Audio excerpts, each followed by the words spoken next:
Good evening, good folks, and welcome to the City of Muskegon City Commission General Session for this Tuesday, May 28th, 2024. Before we get on with our business, I want to remind folks that we do have a few public comment periods, one of which is towards the beginning of the meeting on any agenda items, and then another public comment period at the end of the meeting on anything you wish to share with the City Commission. Note during public comment, there's an opportunity for you all to give your input to the City Commission. It is not necessarily back and forth engagement or Q&A.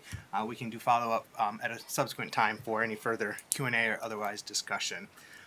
During public comment, please... during the course of the meeting, please maintain decorum. If you do have something to share, avail yourself of a public comment. There are public comment forms at the back of the room. I encourage you to complete those forms and give them to our clerk's office at the end of the dais here. Please provide your name and home address. Note I will not be sharing your home address publicly, nor will I be asking you to share your home address publicly. That is for our records alone. We will also allow phone and comment. And so if you are watching at home or wherever on Facebook, YouTube, or Comcast Channel 96. When it comes time for public comment, there will be a phone number scrolling at the bottom of the screen. Please call in at that time and turn down any audio in the background. All right.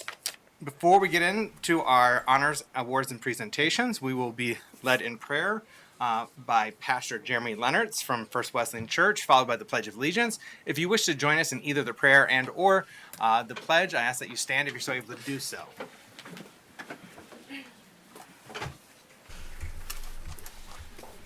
If it's your practice, then I would invite you to pray with me tonight. Your wise and loving Father, thank you on your behalf of all who are gathered here today. Thank you for your many and abundant blessings. Thank you for life itself, for the measure of health we need to fulfill our callings, for sustenance, and for community.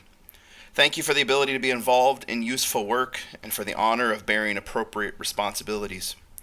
Thanks as well for the freedom to embrace you through the sacrifice of your Son, Jesus, on the cross.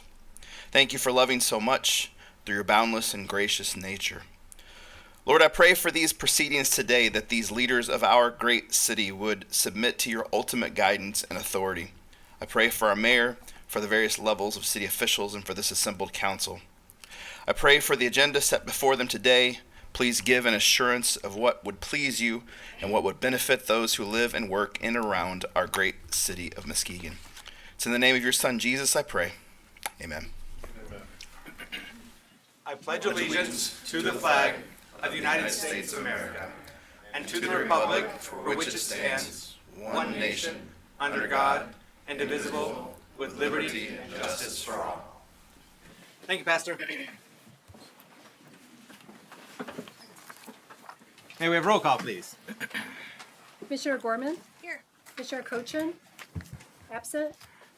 Vice Mayor St. Clair? Here. Mayor Johnson? Here. Commissioner Kilgo? Here. Commissioner Keener? Absent. Commissioner German? Here. Thank you. First up, we have a resolution for Mr. Dave Alexander. I'm going to read it from here and then I'll get up and present it to you. So whereas David Alexander was hired on July 1st, 2019 as Business Development Manager, and on the 5th of December, 2023, his position was moved from the Economic Development Division to the City Manager's Office, and he was given a new title, Community Engagement Specialist. And whereas Business Development Manager for the City of Muskegon, Dave represented the city's interests in working with current and potential businesses, worked with the Downtown Development Authority, Brownfield Redevelopment Authority, and worked with the Lakeside Business District. And whereas Community Engagement Specialist for the City of Muskegon, Dave had the pleasure of connecting with local small businesses to tell their stories, featured on the Muskegon City Facebook page. And whereas Dave has a long history with the city, having served as the business editor and later local government reporter for the Muskegon Chronicle for 34 years, covering community events, developments, and leaders, and subsequently being named executive director of Downtown Muskegon Now, the nonprofit agency handling the economic development, promotion, and events of our downtown. And whereas Dave and his wife Peg have enjoyed volunteering together for all manner of events and will be retiring together, with a plan to continue their service to the community by serving on a number of various boards and committees. And now, therefore, be it resolved that I, Kenneth D. Johnson, Mayor of this magnificent city of Muskegon, and speaking on behalf of our City Commission and citizens of Muskegon, do hereby congratulate Dave Alexander on his retirement thank him for his dedicated service to the city of Muskegon and wish him and Peg the very best in health and happiness in the future. Thank you, Dave.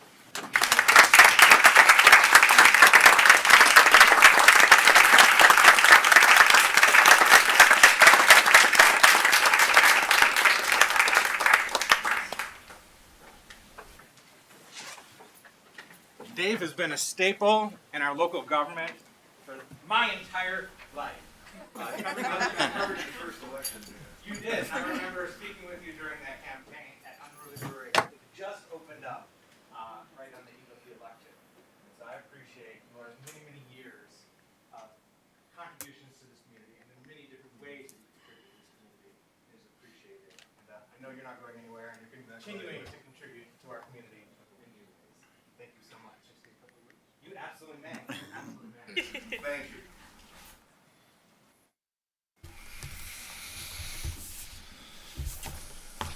Well, what do you think? Take my glasses off so I can see. It'll be brief. Thank you, Mayor Johnson, City Commissioners, City Manager Seifert, and staff. I'd like to introduce my wife, Peg. She also will be retiring next week after 41 years of teaching at Muskegon Catholic Central. With my 34 years at the Chronicle, this couple has worked for the same employer for 75 years. We are dinosaurs. That will not be happening in the marketplace, job marketplace, much anymore. But we've been blessed to have wonderful employers for our careers here in Muskegon. I want to thank former City Manager Frank Peterson for bringing me on the city staff in July 2019 as we consolidate downtown management. I also want to thank Leanne and Jake and Deborah for their patience and direction over the past 5 years. And to Ann and the staff at the City Clerk's office, thanks for letting me hang out in your office here at the end of my career. We're not leaving. We will be making our retirement. It'll be blessed to be here in the city and on the shores of Muskegon Lake. We'll continue our service to the community we love. Peg will continue to be an adjunct librarian at Muskegon Community College, and will be serving our church and her school. I have plenty on my plate. College volleyball officiating, Muskegon Rotary president next year, election worker, yes, Shelley, for the city of Muskegon, serving the Lakeshore Museum Center board as we plan an expansion, supporting Taste of Muskegon and Lakeshore Art Festival going forward, helping set up a new local nonprofit for historic lighthouses, and volunteering, hopefully, with the Muskegon Lake Watershed Partnership. I will not be around a lot. Boy, this community has made incredible progress since I arrived in '81. We are so proud to call it home. I wrote my final column for MLive back in December of 2015. Let me just quote at the end of that. Muskegon's a flat-out beautiful, wonderful waterfront community with stunning beaches and natural assets. It has some of the most unpretentious people in the country who are in-your-face passionate and blunt with their opinions. Our blue-collar industrial attitudes, along with cultural and racial diversity, are our strengths. Yes, we have issues, some serious, but in my opinion, it is upon this foundation that Muskegon's best days are ahead. True in 2015, so true in 2024. I thank you. Thank you.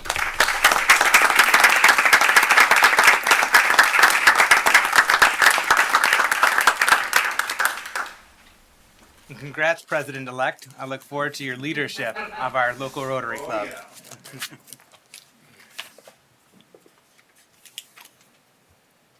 All right, next up, we're going to be doing the DWSRF project plan amendment presentation. Then we'll go into the budget presentation. Flipping those around. Welcome, good sir. If you'd please introduce yourself. Good evening, Mayor and Commissioners. Dan Vanderhyde, Director of Public Works for the city. I will be multitasking here for a moment while I bring up a presentation.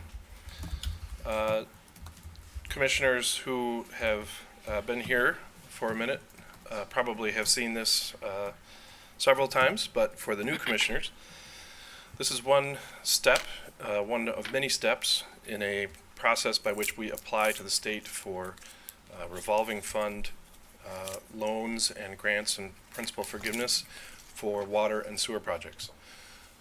In this case, this is the drinking water component of those programs.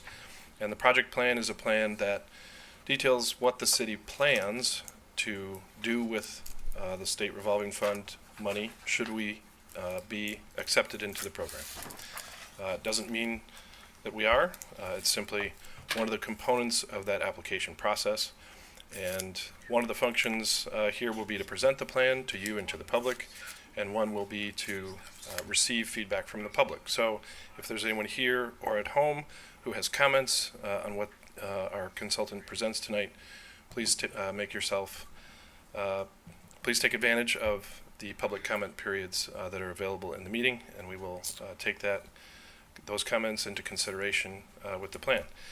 I'm going to introduce Barbara Marzak from Prine Newhoff, who leads our consulting team on this effort, and she has a presentation of the plan, and take it away. Thank you. Before we get started with our presentation, just folks at home and in the audience, if you do wish to give public comment on this item, we're going to take public comment immediately after the presentation and any commission questions. So that'll be the time for public comment on this particular item. So welcome. Please introduce yourself. Thank you. I'm Barbara Marzak with Prine Newhoff, and I lead the team here in our Muskegon office. And some of you have seen me several times give a very similar presentation. This year we've just modified last year's plan just slightly based on some criteria that the state has established for this coming year. We always try to get you in the best position to qualify for the program, and that's what we're trying to do again this year. I am going to let my colleague Matt Hulst here actually give the presentation tonight, but I'll be available for questions. I am going to hand around a sign-in sheet because we do need to document our public participation process. So if you could kindly just write your name and your contact information in case you want further information at a later time. So with that, I'll let Matt give the presentation. Thanks. Thank you. Like Barbara and Dan said, this is the Eagle State Revolving Fund, and what this is the drinking water portion of it. And what we're going to primarily be discussing is the fiscal 2025 projects that we've added and also already in the planning document.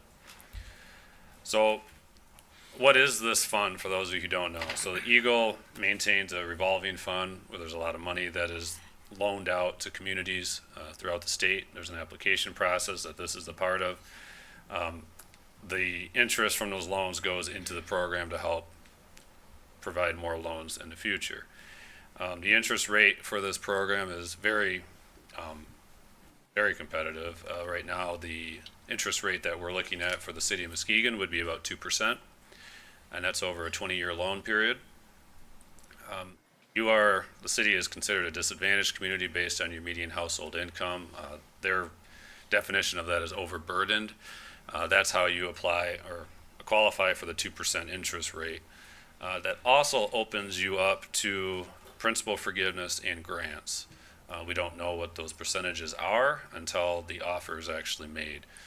But for the last number of years, you've gotten pretty substantial grant and principal forgiveness going through this program. Whatever is not covered by that is covered by a loan. And then right now, because of the bipartisan infrastructure law, there's quite a bit of money that is available for lead service line replacements directly. So one of the things that we're really trying to do is get in here while this money is still there to try to get as many lead service lines as we can while the funding is available. What we're talking about today is the project plan. So the project plan is a large document. I encourage you to read it. It's great bedtime reading. And it is very thick, but it also goes through all what we identified as a 5-year and 20-year planning period work that needs to be done on your system to maintain a quality system, quality water, and reliable system. That evaluation includes going through the capital costs, disadvantages, advantages, comparing multiple alternatives, and it also goes into the environmental impacts of each project. What immediately today we're talking about is the project plan amendment. The current plan was accepted on May 23, 2023. There are five, like we said, 5-year and 20-year projects on that list. However, we have identified since that acceptance a few more projects that can help your scoring. There are projects that were not identified but have come to the forefront, and also you can use them to your advantage to get better scores and get eligible for this program. So with that, we had to do this amendment, and there are 3 projects that were added. And then we'll get into the projects in a minute, but let's just do a quick overview of your system. So the City of Muskegon's water system, you maintain a 40 million gallon per day water treatment plant with a Great Lakes intake. You have over 200 miles of distribution pipe, sizes ranging from 4-inch all the way up to 48-inch diameter pipe. You have 5 elevated storage tanks scattered throughout the city, and you have 1 pumping station. You also supply majority of the neighboring communities around you. The pipe within your system, over 50% of it at this time is over 100 years old or near 100 years old. So it is nearing its end of life or past its end of life, and it'll just keep getting older. So it is critical that the city continues to aggressively maintain their infrastructure. Why we are doing this is currently the city is maintaining good drinking water that meets all the standards, but we want you to keep maintaining those. We want to improve your reliability and resilience of your system. You at this time have over 9,000 lead service lines within the system that need to be replaced within the next 18 or so years. And you have aging infrastructure and your system, your tanks, and your filtration plant. And some of these projects will also be identifying low flow areas to try to improve circulation and quality of water. This map shows all of the projects that are in the project plan that have been identified.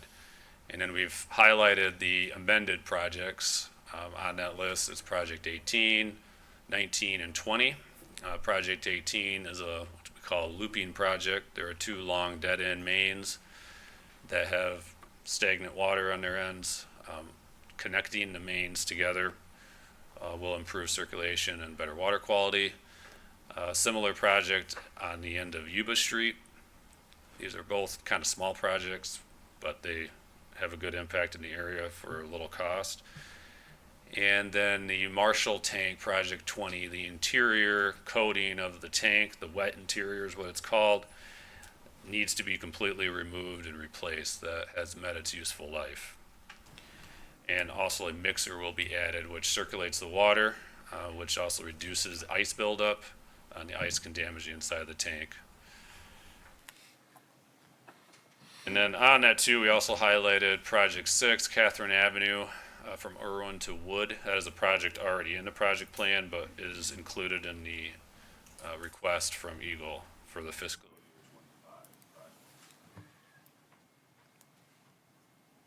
year. The project plan amendment goes through all these projects in more detail, considers the alternate materials and construction methods, compared different using ductile iron pipe, PVC pipe, HDPE pipe.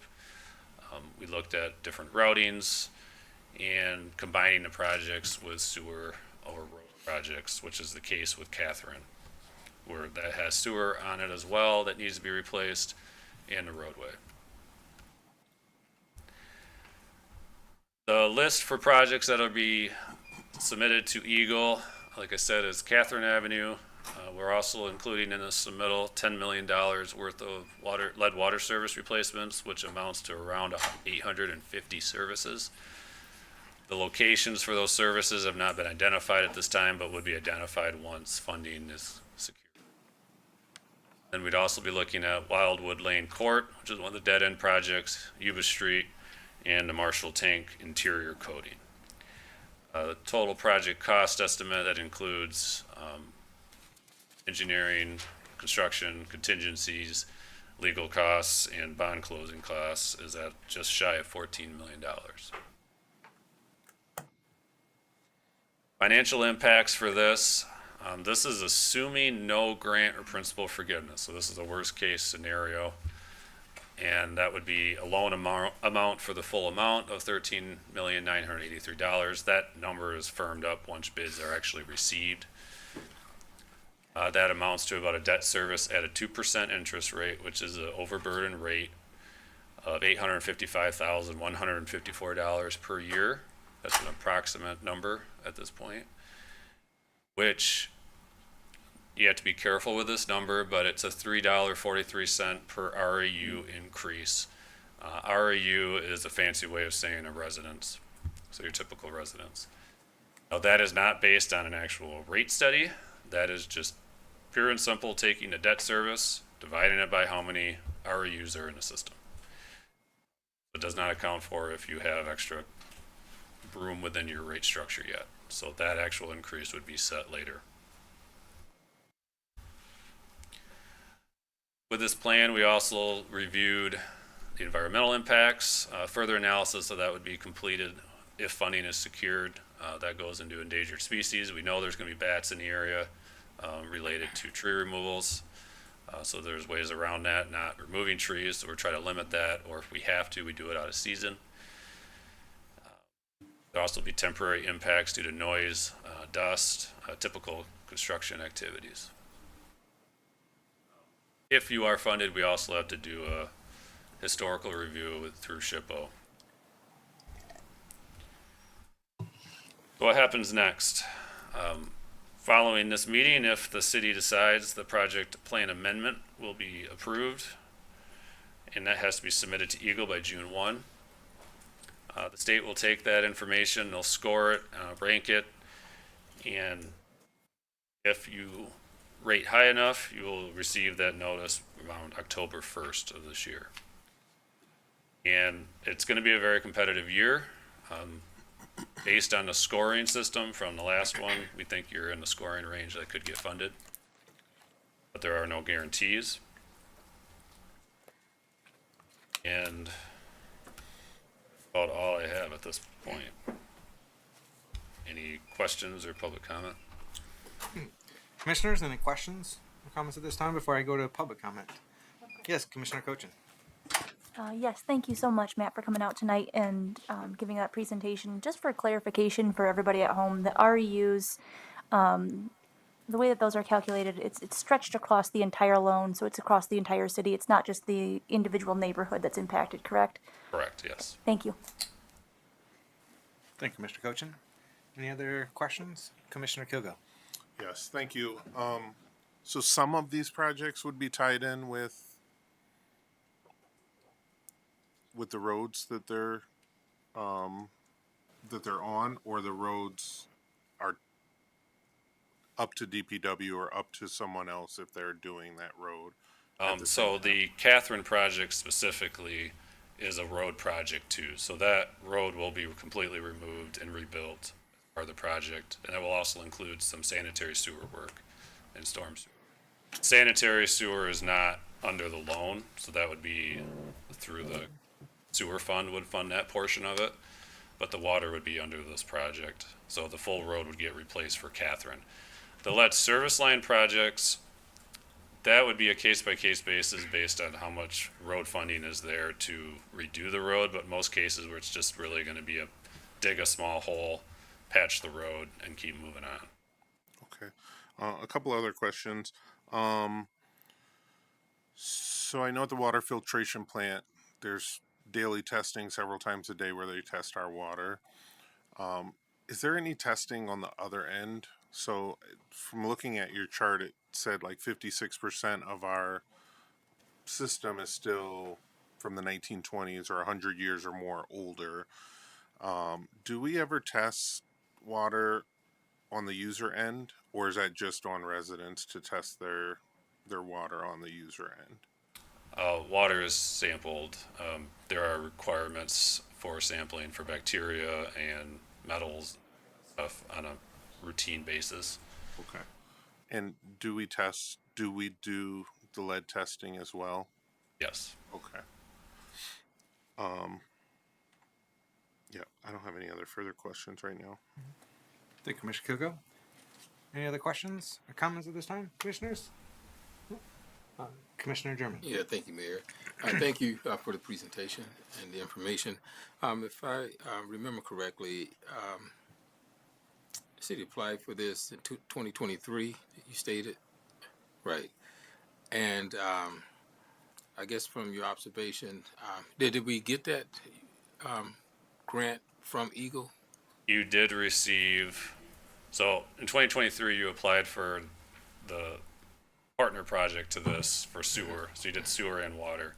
You received the water portion of it. You did not receive the sewer project on it. So due to that, the city chose to pare down the amount of projects we did. So you did not do the full amount that we had requested at that time, but the 2023 projects are going forward at this point.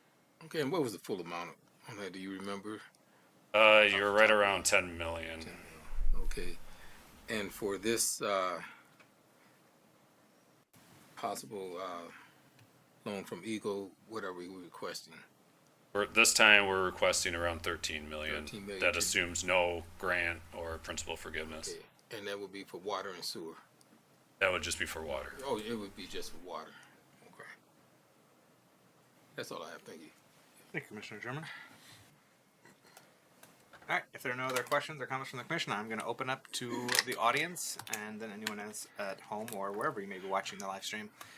So, is there anyone in the audience that wishes to give comment on this item? All right, we're going to be going to the phones. That's 231-724-6721. I get that right? I hope so. Oh, we wrote it down. Yay. It is. I got it right. 231-724-6721. It's the small things. It is the small things. It's nice having that there. I'll give that just a moment. There's a little bit of lag between what's announced here and what people are hearing on Facebook.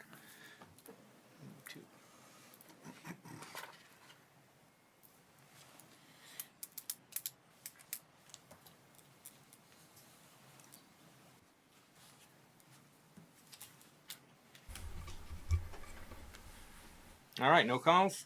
No, Mayor. All right.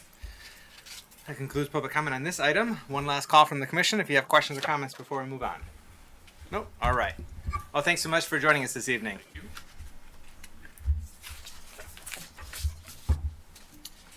And next up, we have our city manager. Thanks. Who will be presenting the 2024-2025 budget. Good evening, everyone. Good evening. Let's get to stand up for a little bit. Always nice.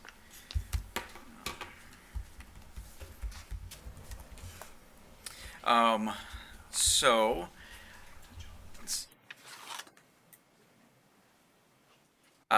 you all have a hard copy of the budget in front of you. Department and division heads were emailed a copy of the budget earlier this afternoon, about an hour ago. And around 7:30 tonight, the commissioners will all get a digital copy of this as well as a copy of the PowerPoint that I am about to give.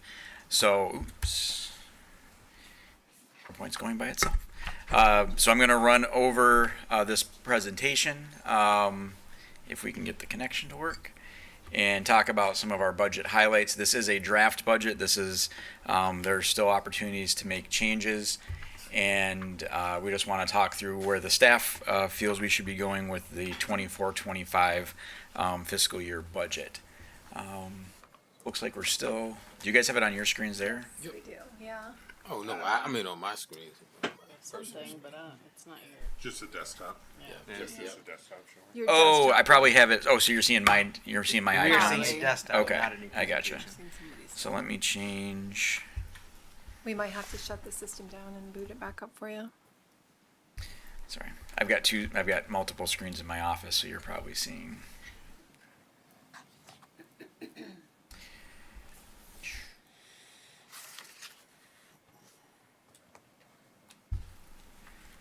I didn't even think about that. I apologize.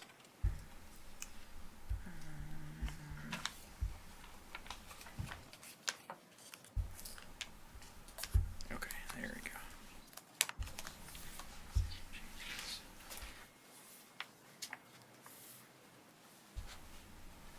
Now what are you seeing? Now we see it. Okay. Mr. Manager, we can reboot it if you want to try to make those work. But Like unconnect it and reconnect it, or over here, we would have to do our part. okay, if The you whole want. system.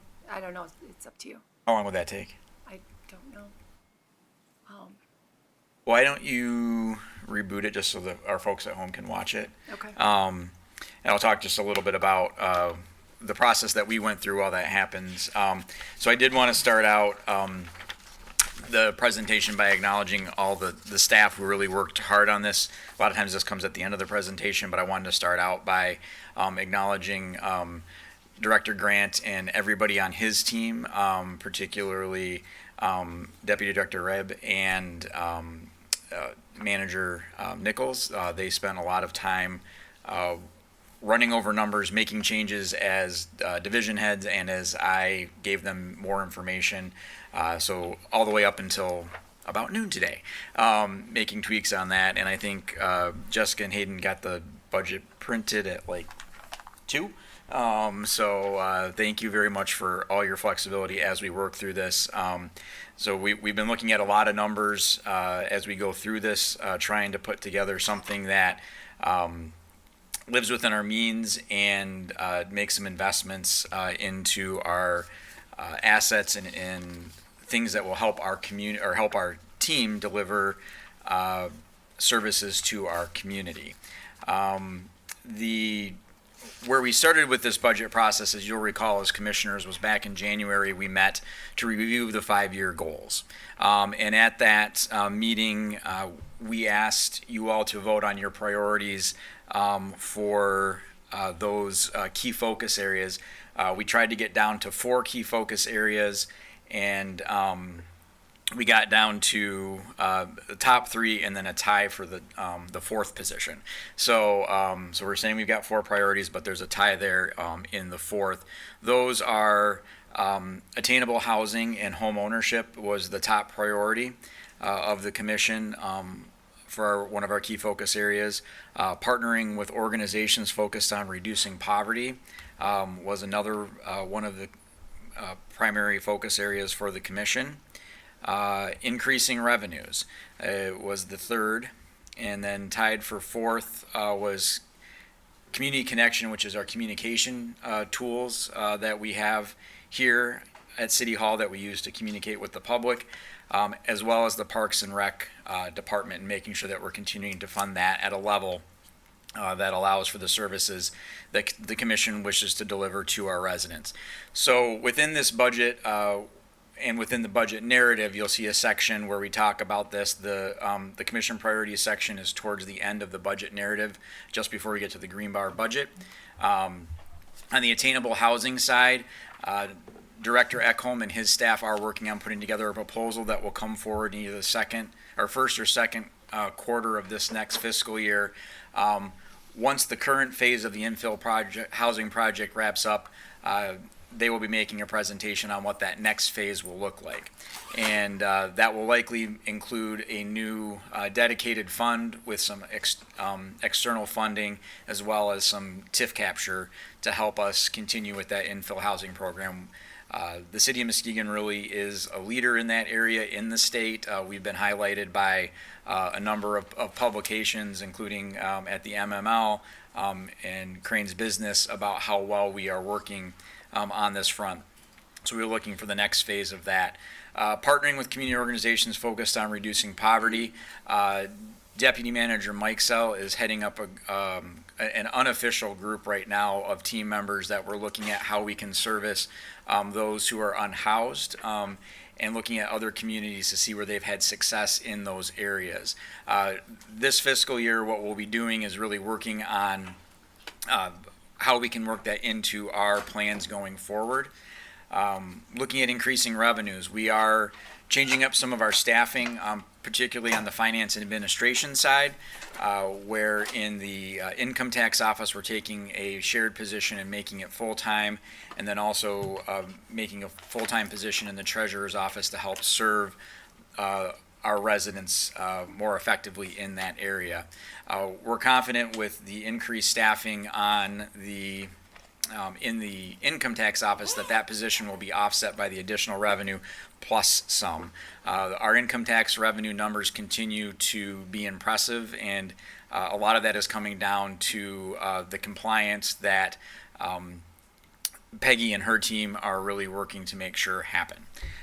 We will also, from Community Connections, we will be reimagining the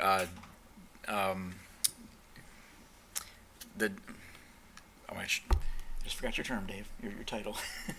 Development, Community Engagement Manager position into one that's focused a little bit more on graphic design to help bring in some of the stuff that we've been doing externally as we move forward to help us with those messaging efforts. So that's a net neutral on the staffing side. And we will look forward to the advantages that position will bring to having that in-house. And then on the Parks and Rec, we'll continue to expand the services that we've had under Director Karczewski, and we will looking at offering some summer programming this year, and we will continue with the plans to replace playground equipment throughout. Looks like it might. Sorry, my screen just did something.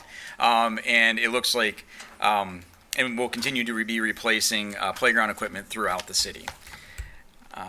Going on to looking at the general fund specifically, the general fund houses most of our divisions within the city of Muskegon, including the commission budget, the city manager's office budget, development services, which includes planning and economic development, finance administration, so treasurer, income tax, IT, the clerk's office, including elections. We have several of those this year. A big one, I've heard. So we'll be spending some money in the clerk's office to make sure that we can offer a great election and a great experience to our residents. Public safety, both police and fire fall under this budget, as well as Parks and Rec. So within our general fund budget, which is a little over $40 million, is the vast majority of the services that you think of outside of public works that the city offers. Within public works, you will, the other services that are offered are often funded through direct revenues or through service fees.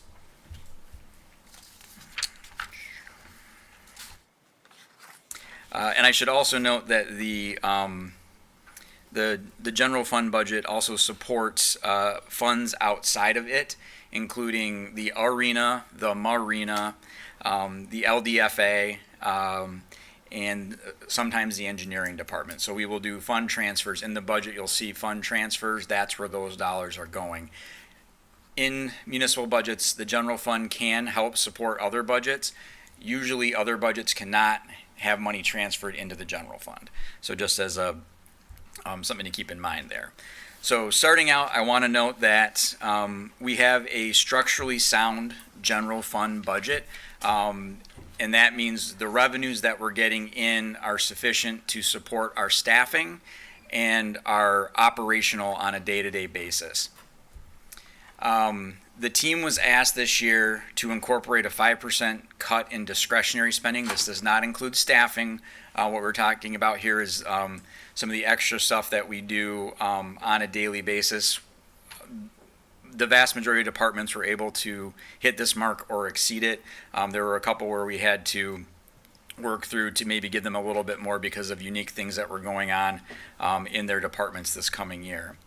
I do want to point out that we will have a Headley rollback this year. Now, the Headley impacts property taxes, and Sarah, if I get this wrong, just come up and talk to me.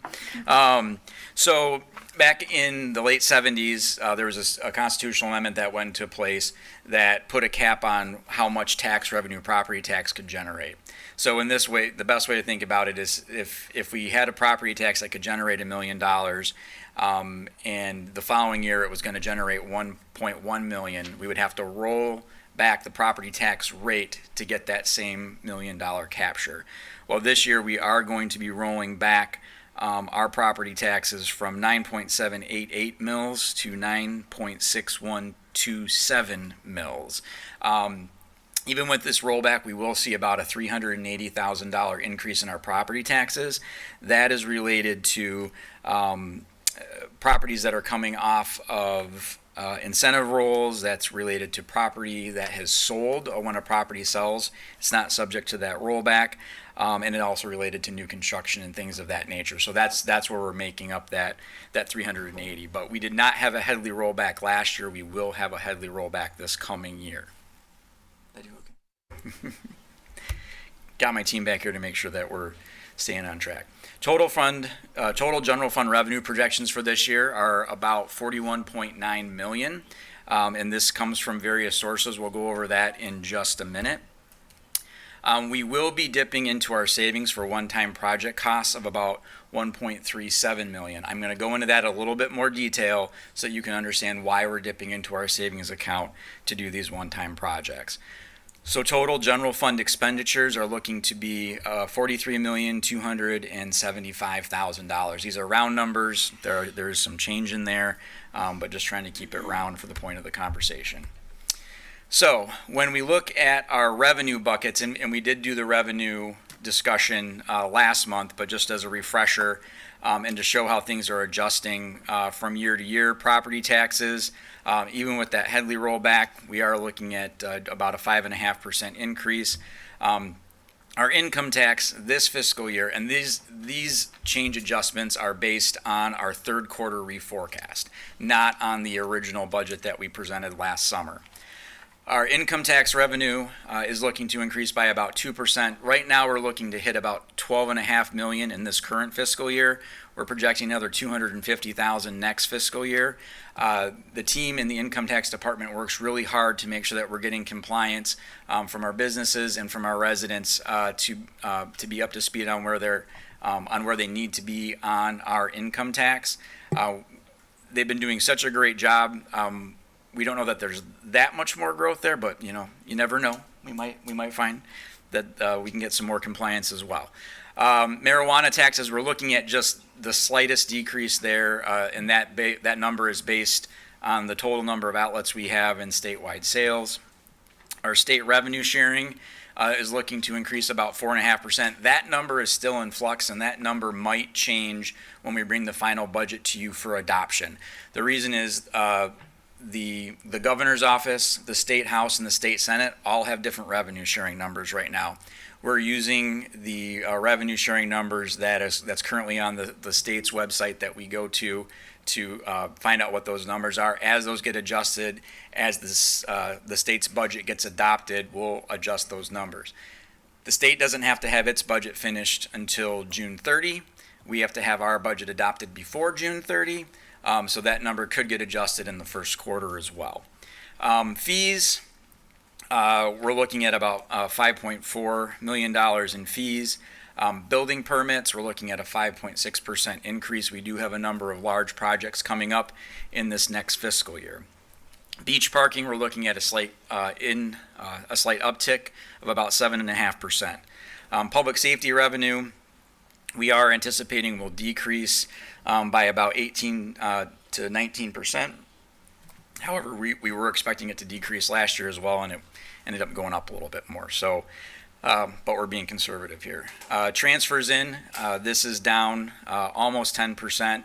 You will recall in last year's fiscal budget, the transfer in decreased significantly. This was because in the previous fiscal year, we had ARPA dollars coming in. So obviously last year we didn't have ARPA dollars coming in. In this coming year, we have even less being transferred in from other areas.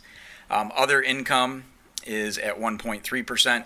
In the budget book, I kind of break down what these bigger buckets are. Indirect cost allocations, we're looking at a 22% increase. Indirect cost allocations are charges that the general fund charges back to other budgets in the city's control that provide services from the general fund to those other funds. We have not adjusted this rate in a couple years, 5 years? Yeah, in about 5 years. It was time to take another look at this and adjust that. That's why we're seeing an increase there. So what are some services that the general fund provides to other funds? One of the biggest is the audit. That total bill comes out of the general fund. We bill back for that time. There's also time for staff who are dedicated to specific areas in specific areas of the general fund who also support other areas of the budget. Unspent revenues, this is our savings account. That's the 1.375. I was talking about. This is actually a decrease from what we had projected for this fiscal year as well.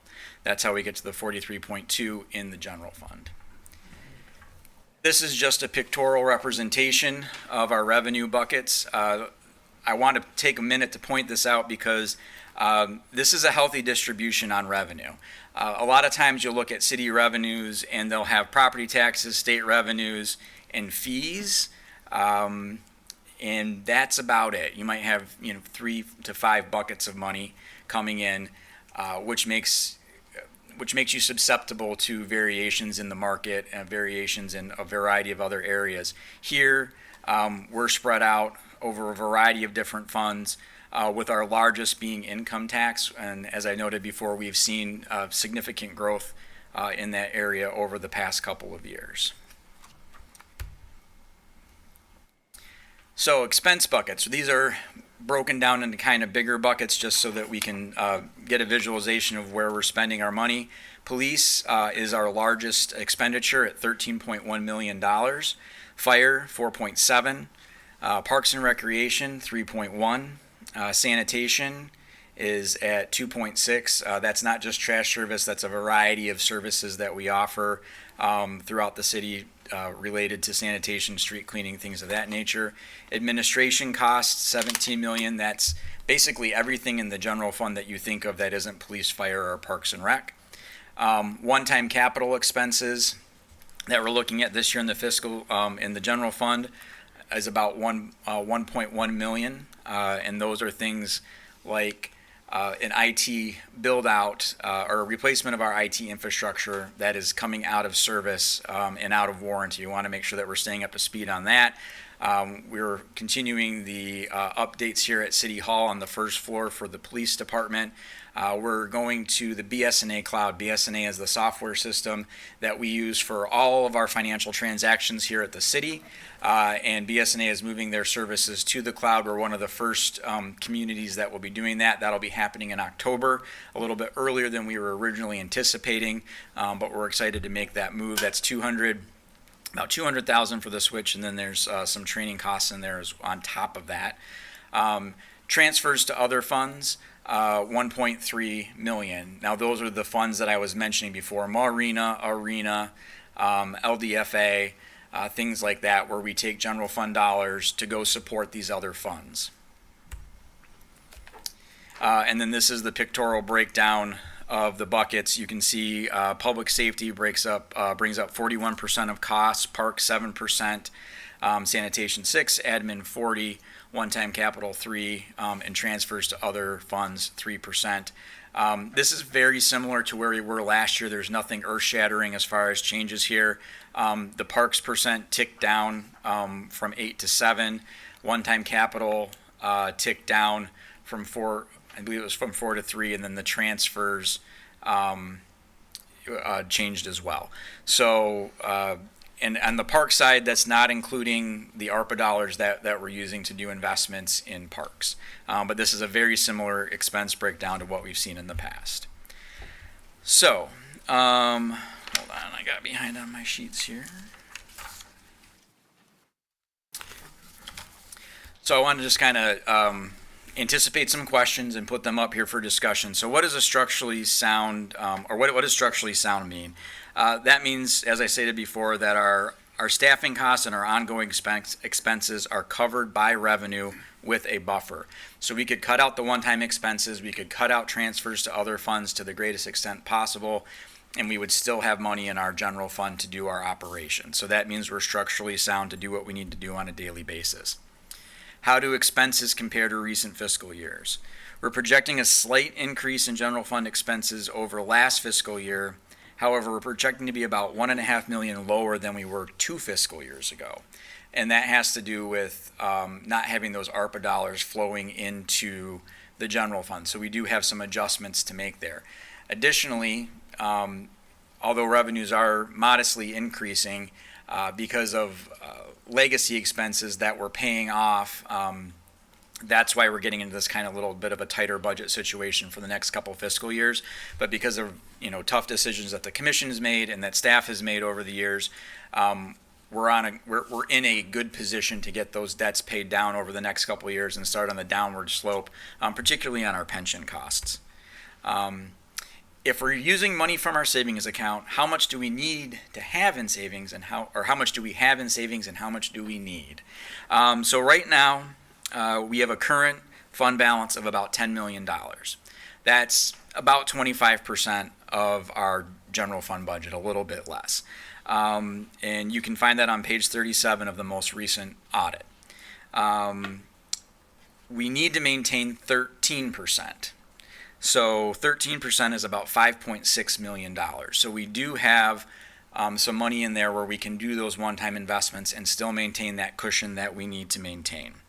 We're recommending using about 1.37 of that roughly $4 million that we have that we can use for these one-time projects. The amount of fund balance, as far as how much do we need or how much should we have, is a policy decision of the commission. Like I said, currently it's at that 13%. It could be at whatever percent that or above that you would say. The 13% is the minimum set by the state. And that has traditionally been the number that we have used. What's the long-term outlook for general fund revenues? Do we anticipate recommending budgets in the red in the future? We do not anticipate recommending future budgets in the red and do anticipate modest growth in our revenues over the next few fiscal years.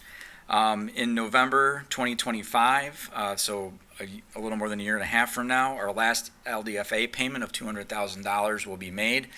So that will reduce some of the transfers that we have to do in the general fund in that following fiscal year. And we anticipate pension payments to begin decreasing in about 3 years. We're hopefully at a plateau right now where we've reached the top of our growth. We'll maintain at this level for a couple of years and then start to come down. If we hadn't done this smoothing over a couple of years, this fiscal year we would have seen a spike, and then we would have seen a more rapid decrease, but it would have made either this year or next year's fiscal year very, very difficult to do. And then what are the one-time capital costs that we're looking to do this year? I hit on that a little bit, but there are a number of critical one-time capital expenses that we're looking at doing this year, such as the BSA cloud that I mentioned. And this is really going to allow us to increase some efficiencies for staff. It'll allow us to access our financial software remotely from wherever we're at. Currently, it can be cumbersome or difficult or not possible to remote in to use that software. I talked about the IT infrastructure, which is our switches and our servers, things that are the brain power of the city's infrastructure to make sure that we're up to date on those. That is not something that we want to have get out of date, so we don't have a problem down the road, as these assets are at end of life and out of warranty. And then I also talked about the first floor build out here at City Hall, among some other investments that we are going to be doing. I'm now going to jump into the enterprise funds. Enterprise funds are the funds where we pay for services. Our big 3 funds are the general fund, the water, and the sewer fund. Together, that makes up about $70 million of our $100 million budget. And we just talked about the first 40. So looking at the water fund, we're looking at revenues of almost $17.5 million and expenses of $16.8 million. to leave us a balance of $627,000. As the commission will recall from a number of discussions that we've had the past few months, going back to December of 2023, the water fund is sitting in a deficit, and we are in the process of working out of that deficit. So what is the current state of the water fund? I was getting a little bit ahead of myself there. So we ended fiscal year 23, which was last summer. The audited numbers said that was a little bit over $2 million in the hole. We are projecting to close that gap by a little less than $1 million in this current fiscal year, and then hopefully about another $500,000 the following fiscal year. The commission increased rates. What does this do to the water fund deficit? This is allowing us to decrease that deficit faster, or not dig the hole deeper and to close that hole. If we hadn't adjusted rates, the hole would have gotten worse.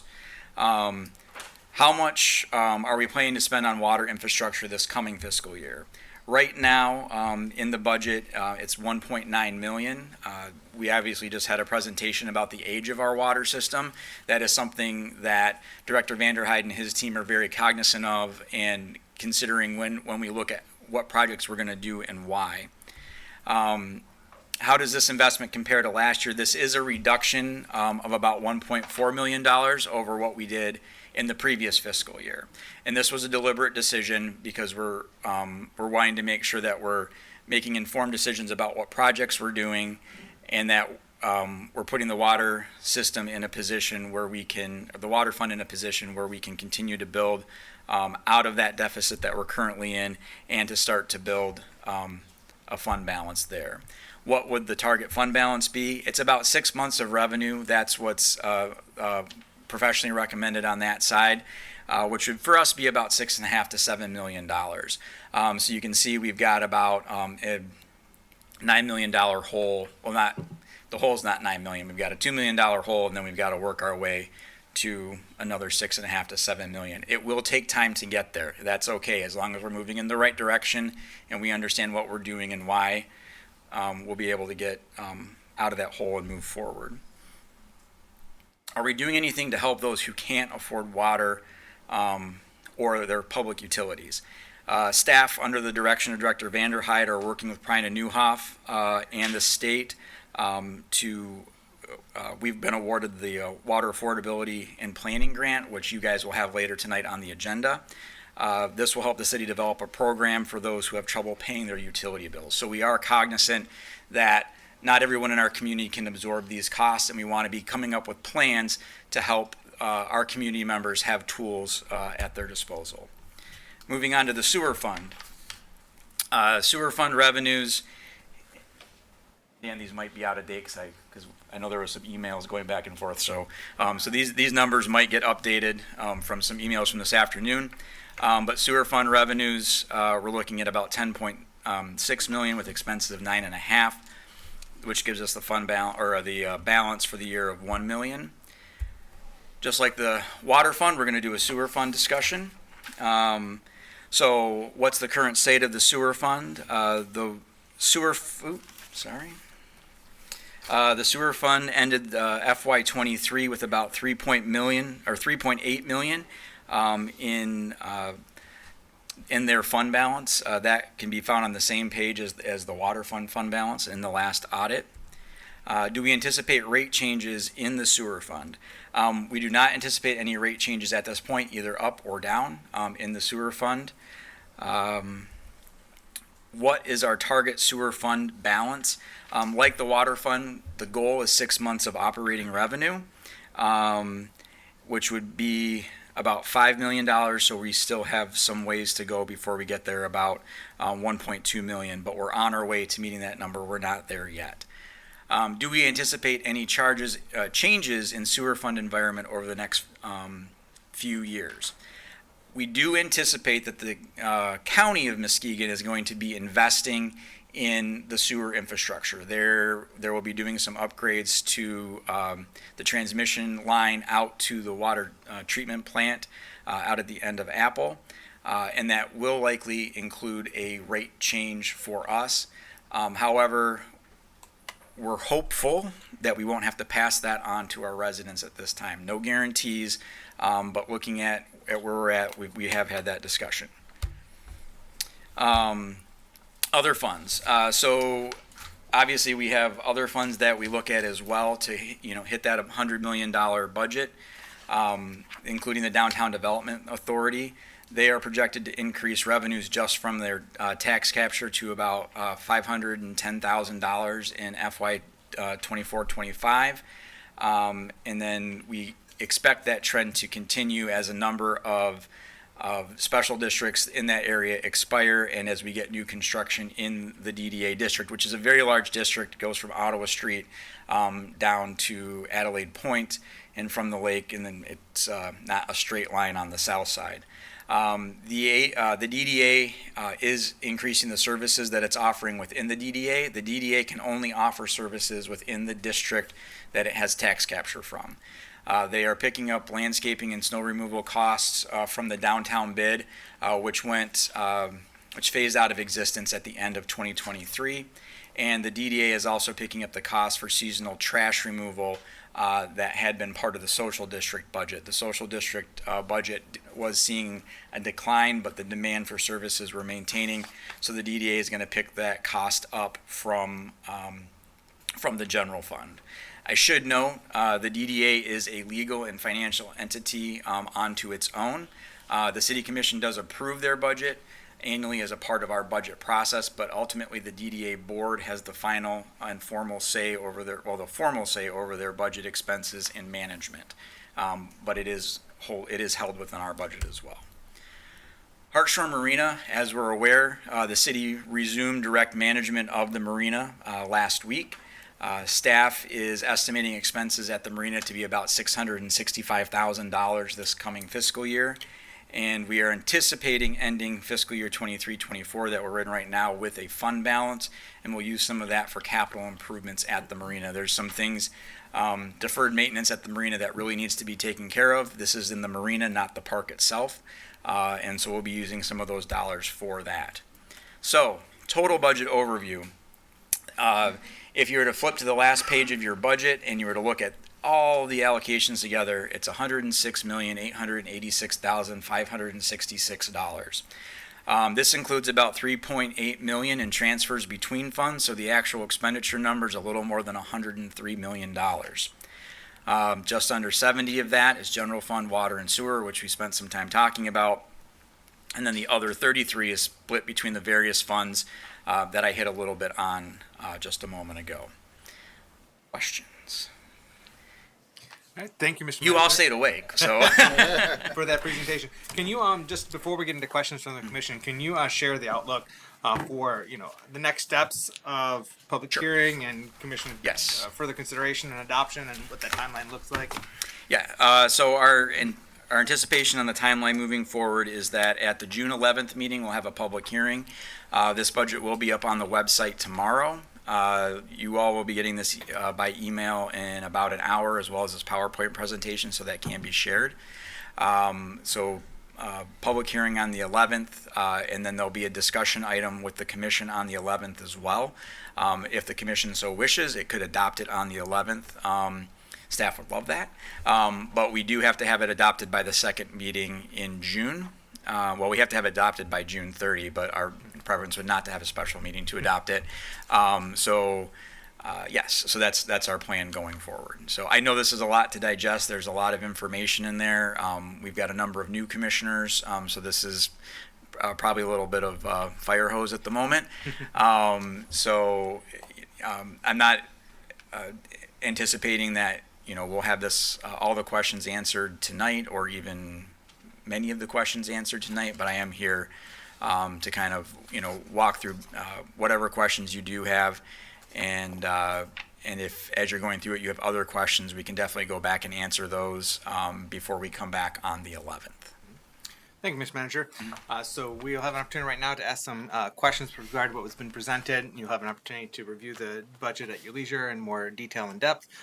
You can submit those questions by email or reach out by phone to talk with relevant staff with regard to those questions before our June 11th meeting, if you wish. Otherwise, we will have that public hearing on June 11th and entertain additional questions into the budget particulars at that meeting. So, opening up, I think I saw Commissioner Kogo. Commissioner Kogo. Thank you. Thank you for that presentation, Mr. Manager. My dad was a firefighter, so I kind of handled the fire hose of all the information there. But do we review the budget after? So our budget starts July 1st, ends June 30th. Is that correct? Yep. So after our physical year, do we go back and look at? I'm sure staff does, but like with the commission, do we go back and look at where we budgeted? Because I understand budgets change, right? We budgeted X amount of dollars. This came up, so we have to readjust, and we do that throughout the year. But do we go back and look at, okay, this department, we budgeted X last year, and we were way off, and this year we should do something different, so on and so forth? So staff does take a look at that, where we ended up and how things changed over the year. We also have the audit at the end of the fiscal year. So in late summer, early fall, the auditors will come and give a presentation on this is where we ended the fiscal year, whether we were in the red or in the black, and where all the various funds stand. The staff does have the intent, as we go through our quarterly reforecasts, to be a little bit more deliberate on where those things are falling and communicating that. That's something that Director Grant has brought up as a desire that he would like to see done with a little more frequency, I think. Yeah. And so internally on the staff side, as you just said, we're going to be looking at it monthly, and then we'll have your quarterly reforecasts. So, okay. Yeah, because I'll need to go and take a look at it, because I'm just looking at some numbers. Certain departments, a lot of stuff is falling under, one moment. A lot of stuff looks like it's falling under either other expenses or capital outlays or stuff like that. Constructual or contractual services where we budgeted X and that number's way off. But because we made money in another place or didn't spend as much money in another place, for that department, we're fine. But in certain areas, what we budgeted, the numbers thrown off. So yes. I'm gonna take a look at these, and I'm sure that because the overall fund is in a healthy state, we're good. I was just kind of curious if we do those tweaks in different areas. So we don't generally do it by the line item. We're looking at it from the department level. There are some areas that we look at it functionally. So as far as staffing goes, it's staffing across the board, making sure that those numbers fall into place. And generally there's going to be, and there will be this year, a fourth quarter reforecast where we come and tighten those numbers up at the end. So, and that will come at the last meeting in June. So less than 2 weeks before the end of the fiscal year. So we're going to know pretty well where we're going to hit for a lot of those staffing or a lot of those expenditure numbers, those revenue numbers.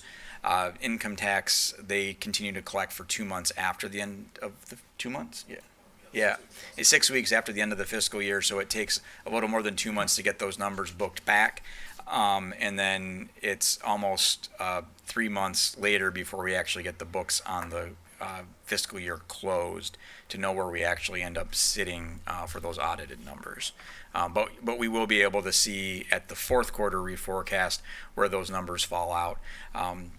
And sometimes what you end up seeing in those budget numbers are if there's grants coming in or if there are certain projects that got moved from one fiscal year to the next fiscal year, the budget will look a little funky because you're carrying that cost from one fiscal year to the next sometimes. So like in the public improvement fund, the Nelson House move is not going to happen this fiscal year. Most likely it'll be next fiscal year, but we're carrying that cost into the next fiscal year as well. So awesome. Thank you. I look forward to learning all this good stuff. So I appreciate you. And you too, Mr. Grant. Thank you. Thank you, Commissioner Kilgo. Did I see Commissioner Kojin? Yes, thank you. Thank you so much for that presentation.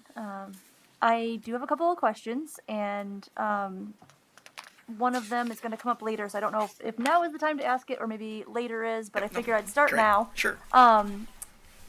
Later on, we're going to be discussing the Citizen District Block Grant.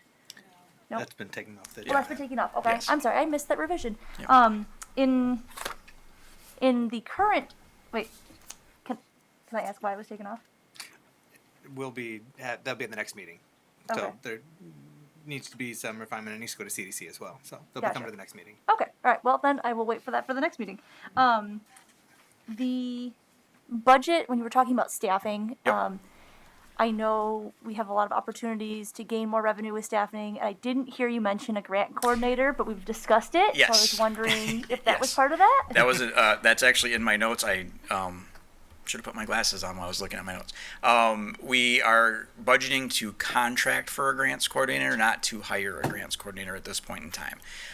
Reason being, I was concerned about the legacy costs of bringing another staff person on at this point. However, we do see the advantage of having somebody that we can contract with to bring those revenues in. And if that proves to be successful, we'll examine in next fiscal year, making that either a more full-time position or examining how that could work in some way. But we will be budgeting for a contracted grants coordinator starting in the next fiscal year. Okay, I'm very happy to hear that. I hope that we keep that in mind, that contractors are significantly more expensive than regular employees when we're doing that evaluation process.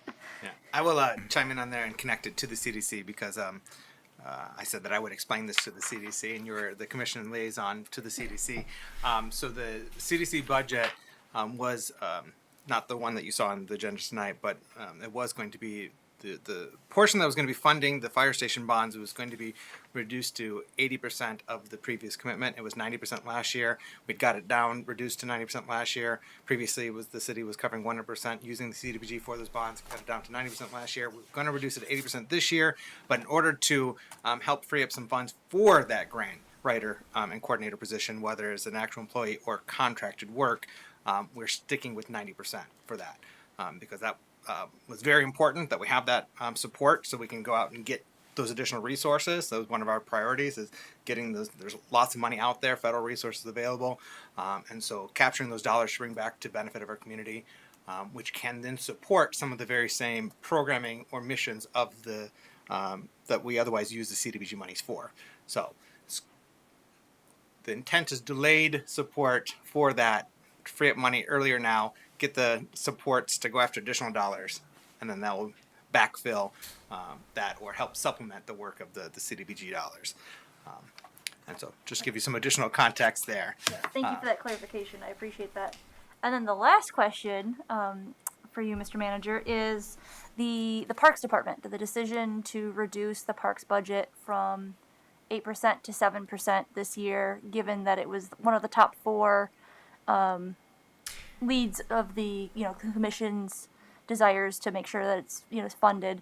I'm just kind of wondering what that thought process was, if you could elaborate on that. So it's not a reduction. It's actually an increase in its budget. It's a reduction in the percent of the general fund budget.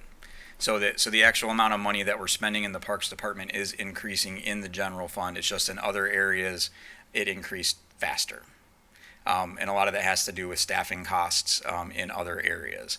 Additionally, that's not inclusive of the ARPA fund dollars that we're using to invest in our parks. So the overall investment in the parks is greater than what the general fund obligation is to it. So, Thank you so yep, much. no problem. And this budget does include the ranger positions? Yes. So we did. We're reprogramming 3 seasonals, Dan?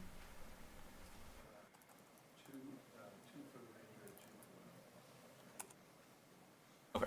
So we're reprogramming some of our seasonals to reactivate that ranger program, which will be dedicated to parks, and will also help to offset some of the public safety demands, particularly out on the west end in the summer months. So, but those will be seasonal folks. So, Thank you. Follow up, Commissioner Kochin? Any questions over here? Commissioner Gorman, Commissioner German?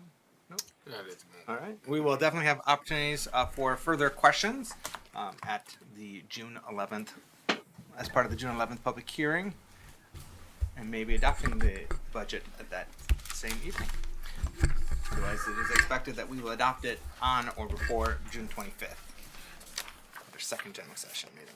Thanks so much for that presentation, Mr. Manager.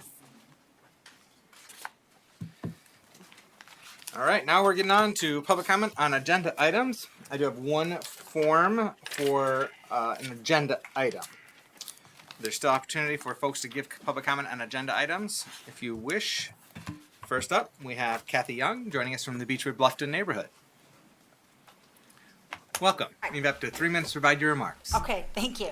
I just want to say I'm speaking to case number 202409 to rezone the Pere Marquette part of the neighborhood where I live. I have 2 lots there. I am requesting that the city not rezone at this time to either vote no or table for future discussion. 2 concerns that I have is number 1, examining the variance process. Why is the zoning board of appeals make it difficult for existing property owners to repair, replace, improve their property? That doesn't seem correct. It would seem that there would be a way to amend that process without increasing the density in our neighborhood. And number 2, and perhaps Commissioner Kilgo can relate to this, I did send you all, I believe, an email regarding fire in our neighborhood. The wind blows intensely there, probably 5 out of 7 days a week. It is difficult to explain what a fire is like once it catches in a neighborhood like that. There is one way in and out of that neighborhood. I know it amounts to a 4-lane road. Twice in my 24 years there, the power lines have been down, sealing off access. I believe they have now buried those lines, which is helpful. But I would like to hear from the fire marshal as to what our infrastructure is like and our ability to protect the residents in that neighborhood. There's 2 restaurants, a museum, 2 beaches, a park, a hotel, several hundred homes out there right now. And are we ready if something catches on fire? I unfortunately cannot stay for the vote due to prior commitments, but thank you for your time. Thank you, Ms. Young. Appreciate you joining us this evening.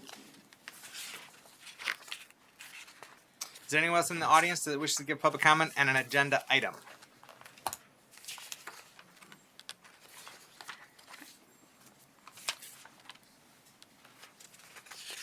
All right, we have Mr. Ed Bodman joining us from the Beechwood Bluffton neighborhood. Welcome, sir. You have up to 3 minutes to provide your remarks. Thank you. I want to echo Kathy's comments about our neighborhood and that R1 to R2 change. I'm against that, and I guess there's 9 houses on our block now, and there's 1 open lot to build 1 more house. If the R1 to R2 changes, that would mean that there'd be 3 more available lots that could be created to build houses on our single lot. Now, that said, there are 3 non-compliant houses in that same block that then would comply. However, 3 more new houses, the possibility is a 30% increase in that 1 block for new houses. So I think it makes a little more sense to maybe talk more about how there could be a solution. And certainly, I know I've gone through a variance process and found it both educational and quick with the commission to make a change to my home since we moved here. So I ask that you table that vote tonight and talk further about that and see if we can come up with a better solution. Thank you. Thank you, Mr. Bodman. Anyone else in the audience wishing to give a comment on an agenda item? We're going to go to the phones. That's 231-724-6721.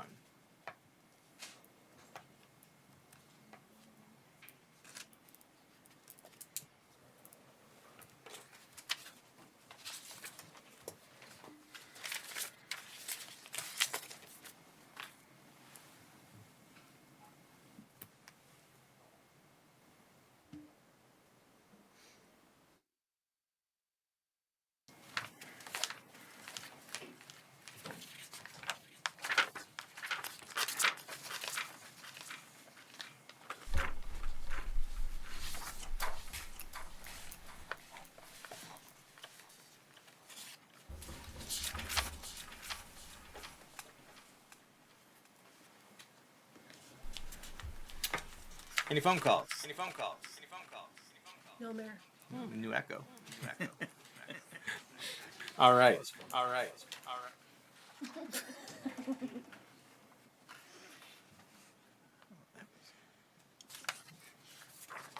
That concludes public comment on agenda items. We're going to move on to consent agenda. Commissioners, you've had an opportunity to review. Are there any items that you wish to have removed for separate consideration and vote? Commissioner Kogo. Yes, items F as in Frank, J as in me, and N as in Nancy.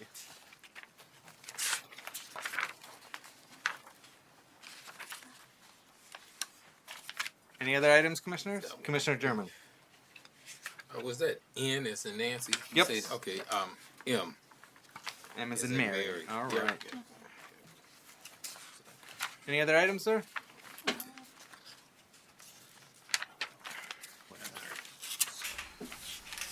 And just FYI, because we are seeing on this printed one, we are seeing, where did it go? G. Yeah, the G has been removed That's been removed, okay. for future consideration. Yes, removed. So no G on this consent agenda.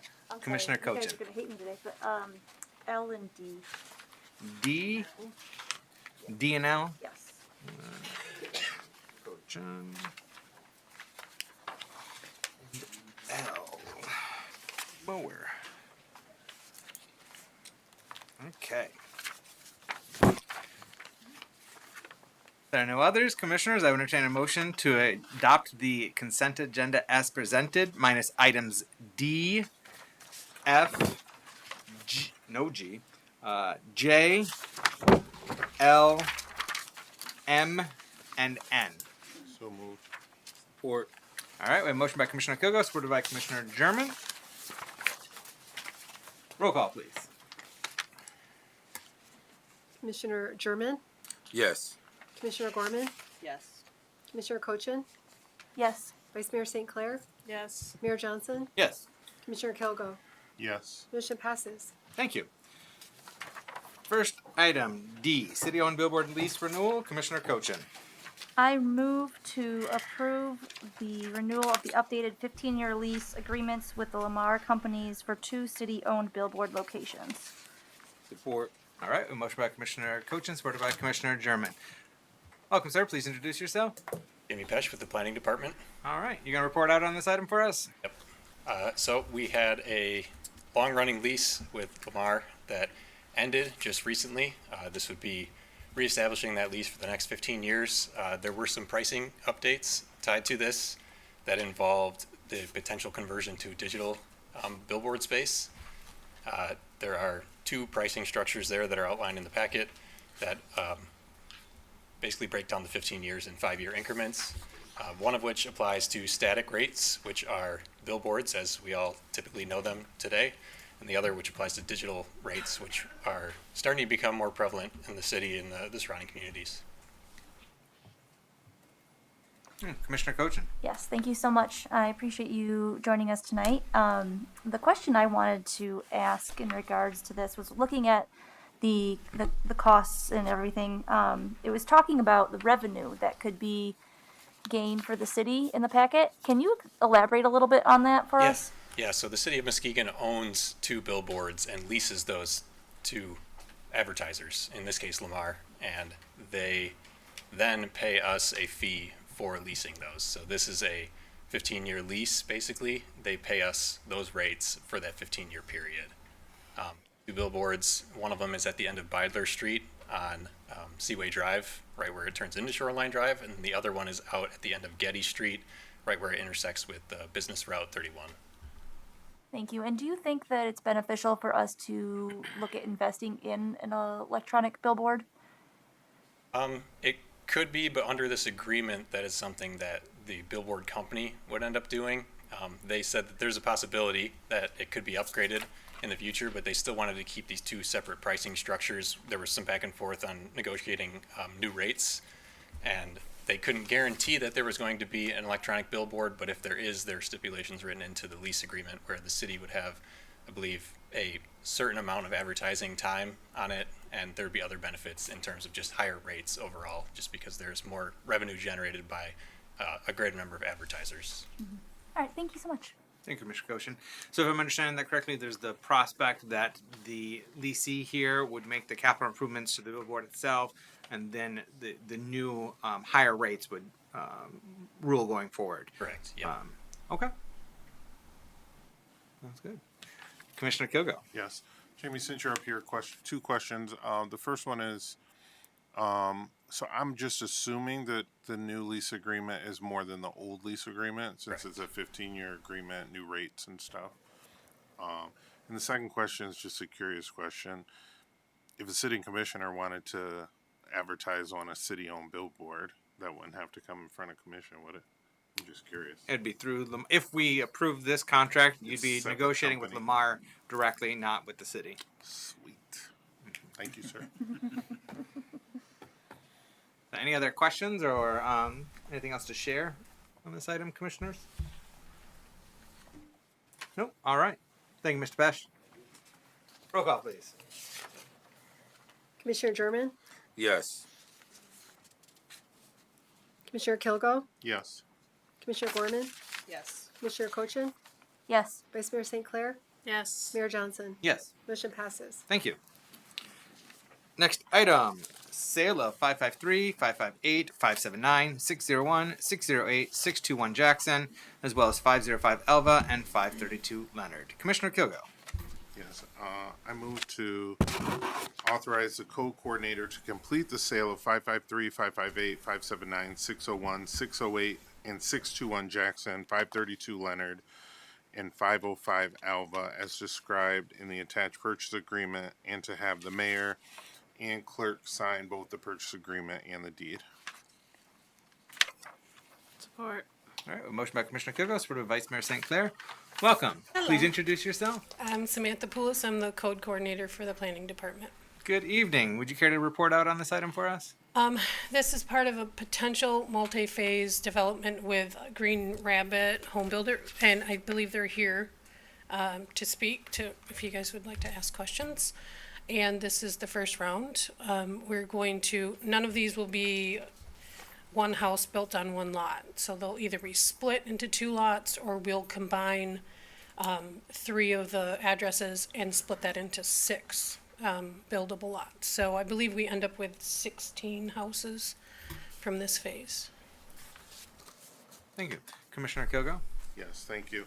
I actually have some questions for the developers if they're We'll hold off on that just 1 second. We'll finish questions for staff, and then we'll invite the developer up. awesome. Do you have any questions for? Questions at for this staff? No. Okay. Commissioners, any questions for staff right now? Commissioner German. Yes, thank you, and thank you for being here tonight. Now these are all empty lots, no Yes. vacant lots. And what is the actual pricing for each of these lots? Well, the prices that you'll see on Exhibit A, the last page of the purchase agreement, that is 75%. So for the addresses indicated at 3,000, it would be 4,000. The 3375, those addresses, the full true cash value is 5,000 for those. Okay, now this just happens to be in my ward also, a lot of these lots. And I'm all for the new development. One issue that I have, I know there's been others interested in, and I'm talking about residents that had interest in some of these lots. How has the planning department, have you worked with any of these residents that request some of these lots? Sir, I work directly from the policy. So if a deposit is put down on a lot and a purchase agreement is signed, then I schedule it to be on the agenda here. We don't save lots for potential a hypothetical situation. So if a resident was to come in, express interest, it wasn't already, it didn't already have a deposit on it. And I basically checked with the rest of the team to make sure there was no conflicts. I'd take the deposit, draw up a purchase agreement, and schedule it to be on the agenda. And great, that's good to hear because that has not always been the practice in the past. I know that for a fact. So I just thought I would address that concern. So, thank you. Any other questions for staff? No? Commissioner Kogo. Yes, one follow-up question.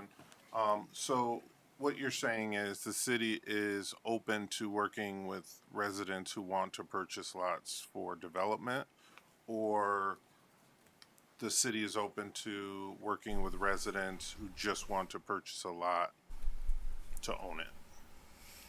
Well, there's a requirement to build, so technically development's a requirement of a buildable lot. We have another one on consent tonight, 509 Adams. I would consider them, they're not a big developer. They have also purchased 1328 James, 909 Washington. They do 1 or 2 houses at a time. So they're not doing any big group purchases like this. It's the same process for everyone. The only difference is when we hit, and it's in our lot sale policy that it can be staff's discretion.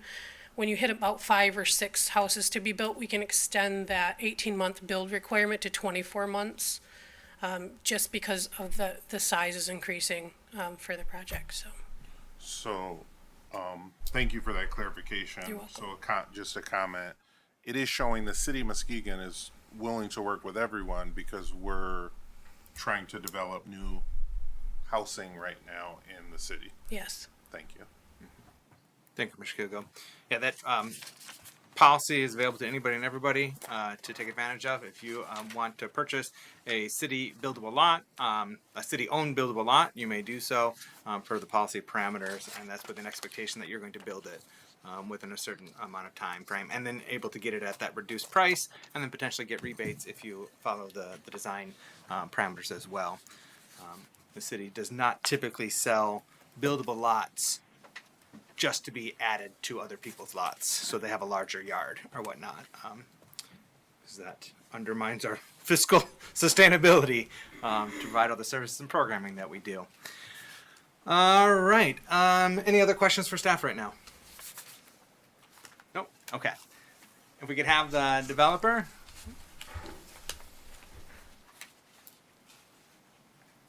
Or principals with the development company.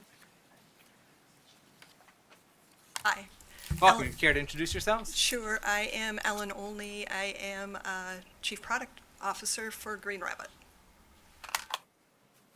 I'm Jennifer Jackson, CFO.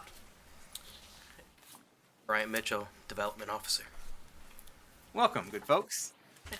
Would you care to share with us a little bit about your company and what you're planning on doing with these lots if they are approved for sale?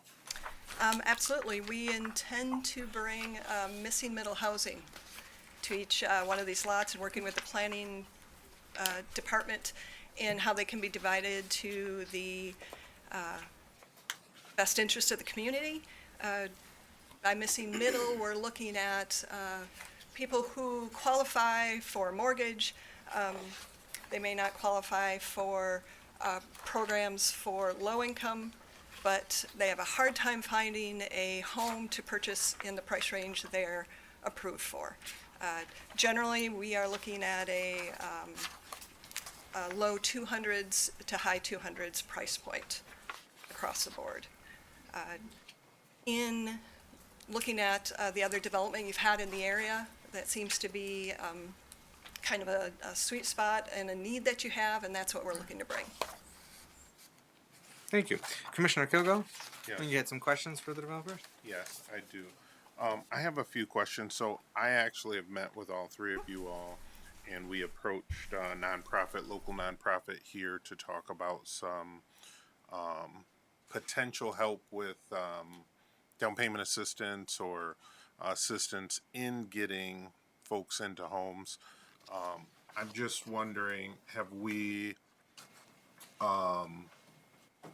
approached the city of Muskegon or talked with our planning department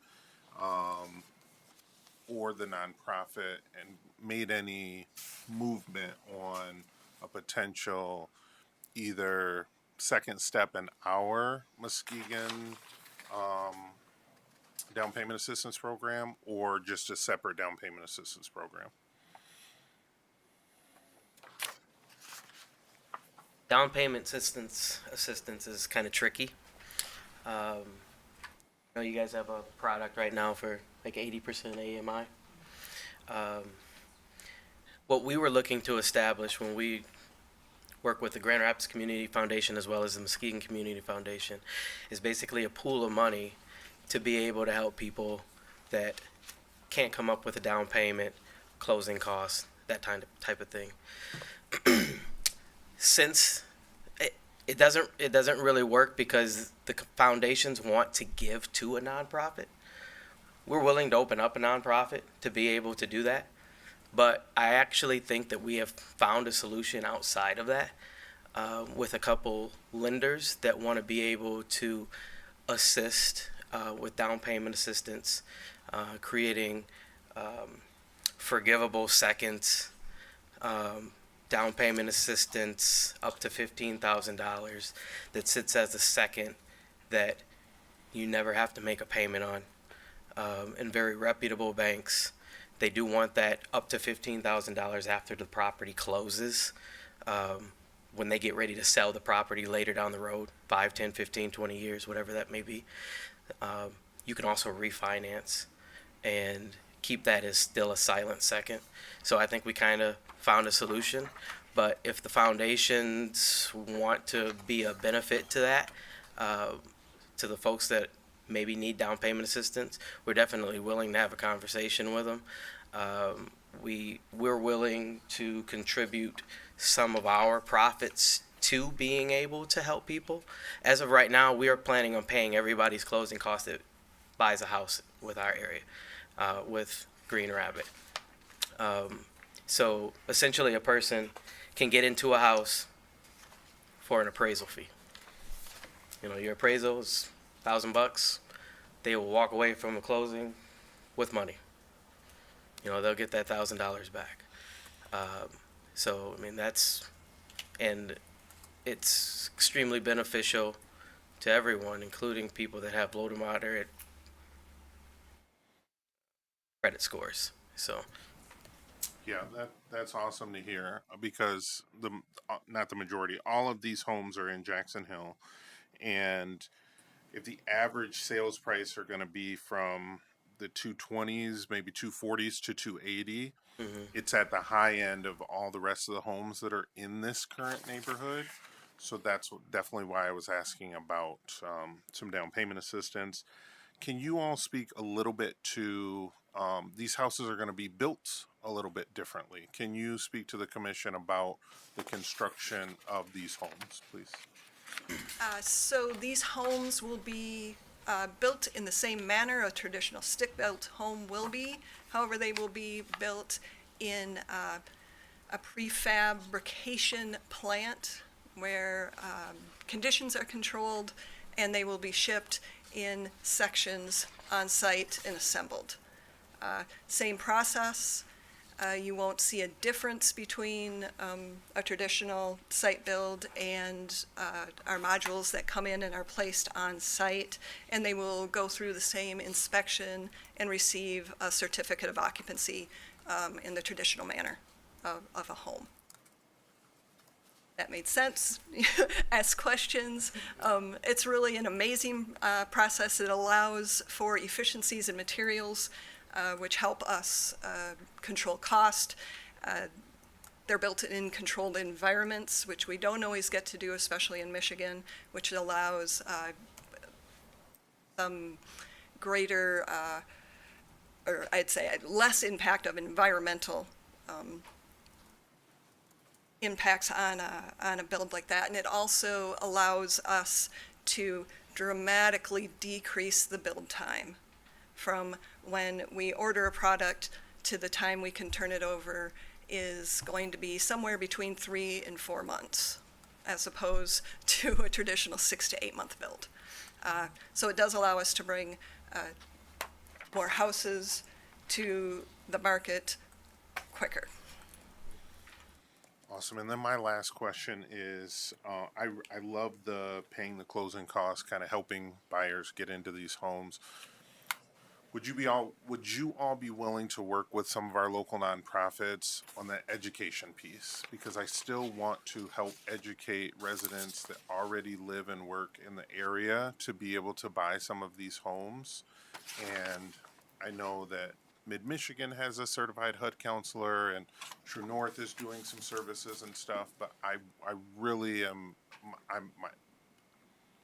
I have a heart for homebuyer education, for education in general around that sense so that more people can become homeowners. And I'm just curious if you all have thought, or if you'd be willing to help work with maybe some of the nonprofits so we can possibly get more locals through a homebuyer class so that they can possibly purchase some of the properties. We're actually pretty passionate about that as well. When you had spoke about it during the meeting with the the Muskegon Community Foundation, we were all pretty inspired.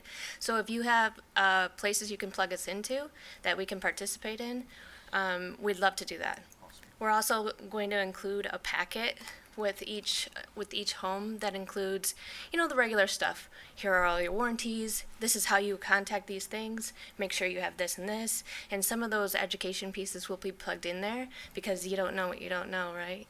Like you don't know, hey, I should have my plumbing inspected every so often, or my HVAC, checked every year, or different things like that. And so if we have that in there to help guide through, first-time home buyers, if it's their first or even second, then it'll just give people a little leg up in that way. Thank you guys so much. I don't have any further questions. Yes, please. And we have a packet actually prepared for each one of you also, but and it includes kind of our mission statement. What we're looking to do is kind of remove the transaction element of buying a home and obtaining a mortgage and that kind of thing, and make it a transformational process for the individuals and community members. We are hugely passionate about building community and not just coming in with a business model. We care about not only profit, which a business has to have, but also people and planet in a triple bottom line philosophy. So that I was curious, given your name, Green Rabbit, if there was a environmental sustainability component tied into your mission as well. Okay. So these homes will be built to a higher standard from energy efficiency and from obviously the type of construction you're pursuing helps to reduce environmental impacts. But can you speak to any other green elements of your company or the construction itself? So in the construction itself, since it's manufactured in a plant instead of doing outside in the elements, it's going to make sure that the house actually isn't exposed to the elements while it's being built, right? So long term, that's going to be great, right? And then when it's inside the manufacturing, it has you're using. Okay, so say you cut a board, right? A lot of times when you're on the field, you throw it over here and it goes in your scrap pile and it gets thrown in a dumpster box. In this setting, it's put into a bin and it's used as a support in another project or different places like that. All the tools that are there are, it's not like you're losing them in the sand and the dirt. You're continuing to use those things until they're done. All those types of things. And then when the house comes, it is wrapped so that it's protected from, the elements when it gets there too.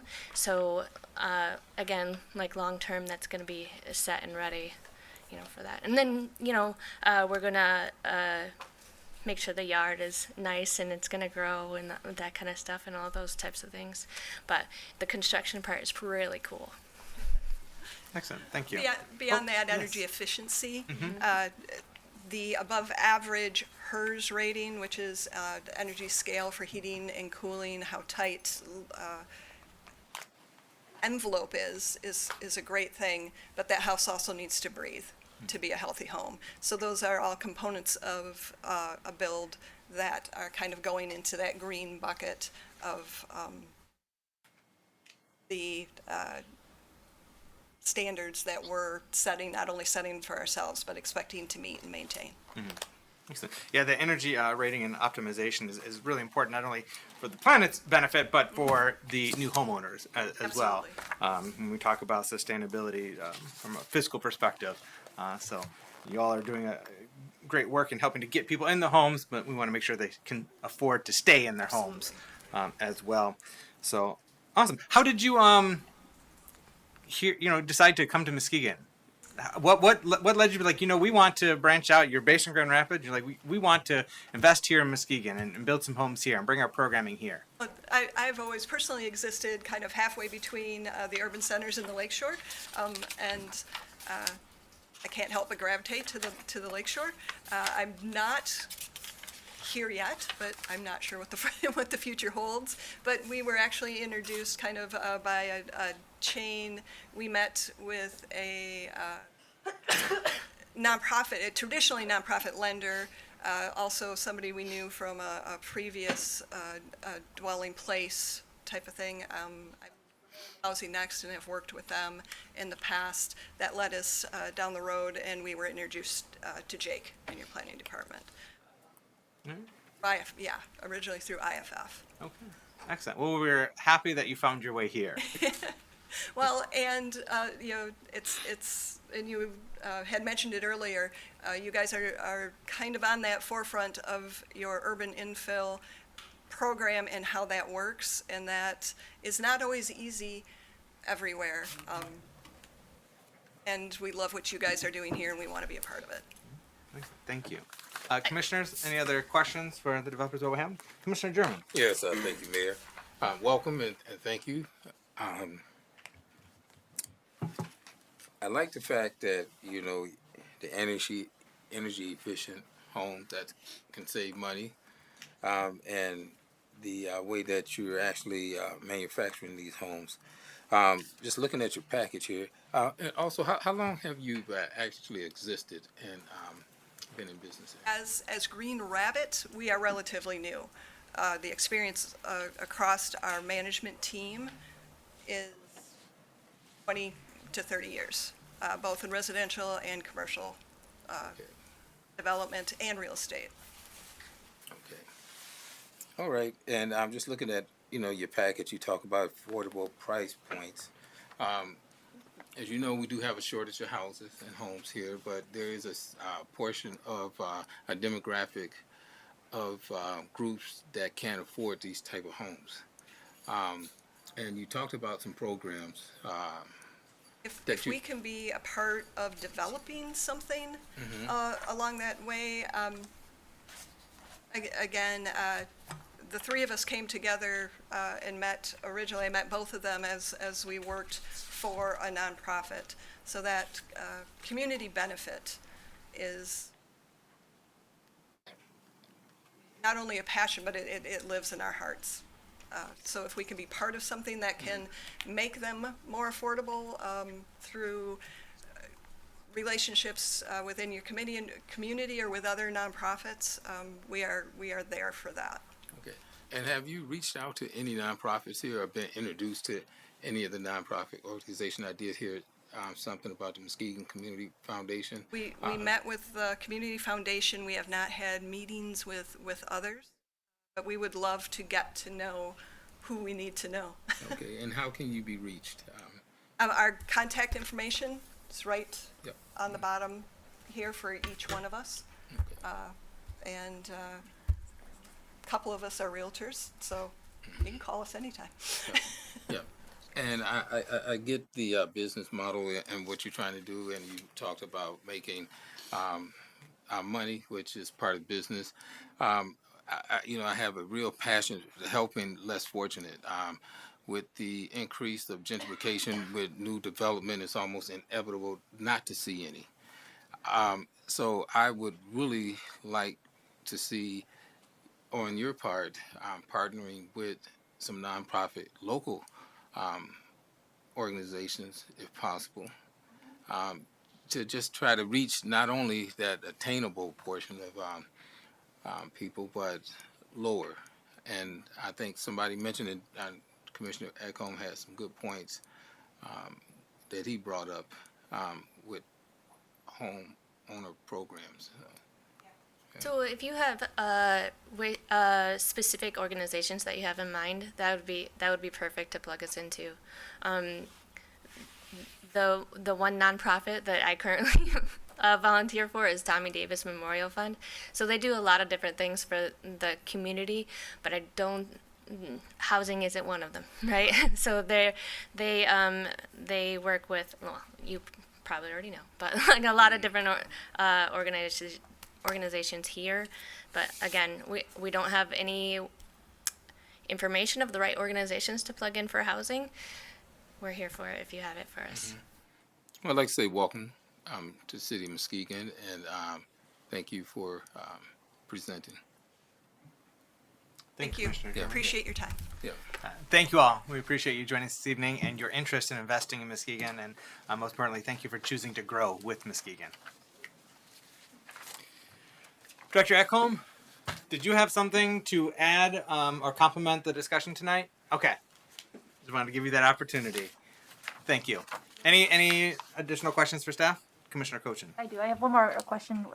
My wheels started turning when you guys were talking, because one of my big concerns is gentrification, and given the location of most of these homes and the people that I've talked to who are concerned about it in their neighborhood, I do have some reservation. Can you elaborate on like what the square footage of these prefab homes are, and what is the resale value of it being a prefab home versus being a stick built home? That would be a better question for the developer. Okay. Welcome back. Square footage wise, you're looking at 1,100 all the way up to 1,750. Just over 17, yeah, 1750. 1,750. Yeah. Pricing, 219, 224, right in that range. That makes it eligible for MISHDA. So a person can come in and get Michigan State Housing and Development Authority assistance, all the way up to 284.5. So then that gives you a 284.5 gives you a 3-bedroom, 2.5 bath house. All of our houses are on a full basement. They all will have an egress window, so a person can put an additional bedroom down there, as well as another bathroom. It will be plumbed for another bathroom. We have a Haywood. Is it the Haywood that's in there? The Harwood, the last one in the packet. That's a 2-bedroom, 1 bath. That will be plumbed for another bathroom in the basement, as well as another bedroom with an egress window. So a person can make it a 3-bedroom, 2 full bath house. Yeah. Looking at some of the size of the lots, there's going to be a limit to how big a house we can fit on there. And that kind of thing. But we always want to make sure that there's, if not an actual 3rd bedroom to begin with, that it is available and an easy finish on the other side. And the other thing you asked about was resale. This house, there's no difference between this house and a regular site-built house in terms of its ability to gain value like a traditional build. I can almost guarantee you would never be able to walk through a hotel that was brought in on a trailer. Pretty, I've been in this industry for 20 years, and when I got an opportunity to see what the end product looked like, I was shocked, because in my head I had a thought process on what it was going to look like. You say it's brought in on a trailer. I'm like, well, It's not a mobile home where there's a frame attached. A mobile home is titled more like a vehicle and that kind of thing with a VIN number. These will be inspected in a regular building inspected capacity and receive that certificate of occupancy. As far as gentrification, when we met with the city first, that was brought up right away, and we're trying to be intentional and match the neighborhood with what is already there. We're not trying to go above and beyond it to like change the scope and in that kind of way. So I think that we are very much trying to be intentional in that way. Nice. Building houses that fit in with the existing character of the neighborhood. Mm-hmm. Follow up, Commissioner Cochin, before I go to Commissioner Kilgo? Nope. Commissioner Kilgo. Yes, just one last thing. I'd encourage you guys when you're advertising. I see your architect still uses master bedroom and master suite. When you go to advertise these, if we could not use those, that'd be awesome. We've already identified those issues. Awesome. Absolutely. Thank you so much. Thank you, Commissioner Kilgo. Any final questions or thoughts? Nope. All right. Thank you again. Roll call, please. Mayor Johnson, Yes. Commissioner Kilgo, Yes. Commissioner German, Yes. Commissioner Gorman, Yes. Commissioner Cochin, No. motion passes. Thank you. Now we are at item J, Downtown Social District Expansion. Commissioner Kilgo. Yes, motion to approve the amended Downtown Muskegon Social District Plan and maps as attached. Support. All right, a motion by Commissioner Kilgo, supported by Commissioner Cochin. And could you please introduce yourself? Absolutely. Good evening, Mayor, Commissioners. My name is Deborah Sweet. I'm the Community Engagement Manager for the City of Muskegon. Thank you. Good evening. Could you please report out on this item? Yes, absolutely. Earlier this year, on April 8th, I believe it was, at the Commission work session, we discussed the potential expansion of the Downtown Muskegon Social District. After much conversation, the staff went back and we talked with some of the businesses in downtown, and 3 of them have proposed an expansion that would benefit them, allowing them to expand the social district, which is much smaller than the original expansion that we proposed to you guys. So, Madam Clerk, could you scroll down to the map? Yes. If not, I can plug in. Thank you. You can see in the map, it's tiny, it's probably my fault, that this includes 3 businesses who signed a formal letter of interest to expand the social district. We know them as the Brewers Lounge by Pigeon Hill, the Shoreline Inn, and the Lake House Waterfront Grill. You can notice that there is a yellow line on there. That's the commons area of the potential expanded social district that crosses at both 3rd and 5th Street. And then you'll also notice that there is a larger proposed property on there, which is the Mart Dock property. They are also licensed and in that area. They're not interested in pursuing their social district permit at this time, but they're open to it in the future if they would like to do so. The additional packet is just an amended packet to what we have submitted for the past 4 different expansions for the social district in downtown Muskegon. Not much has changed there other than what is underlined. Thank you. Commissioner Kilgo? Yes, thank you.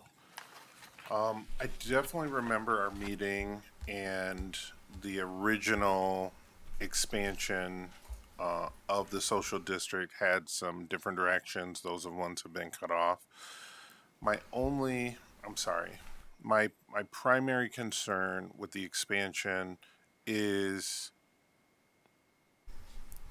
from the look of this map, the 2 main crossing points for the social district would be at 3rd Street and 7th Street. Is that correct? 3rd and 5th. 3rd and 5th. I think.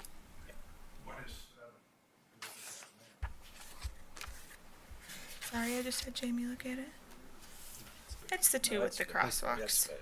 It's 5th, I think. So 3rd and 5th.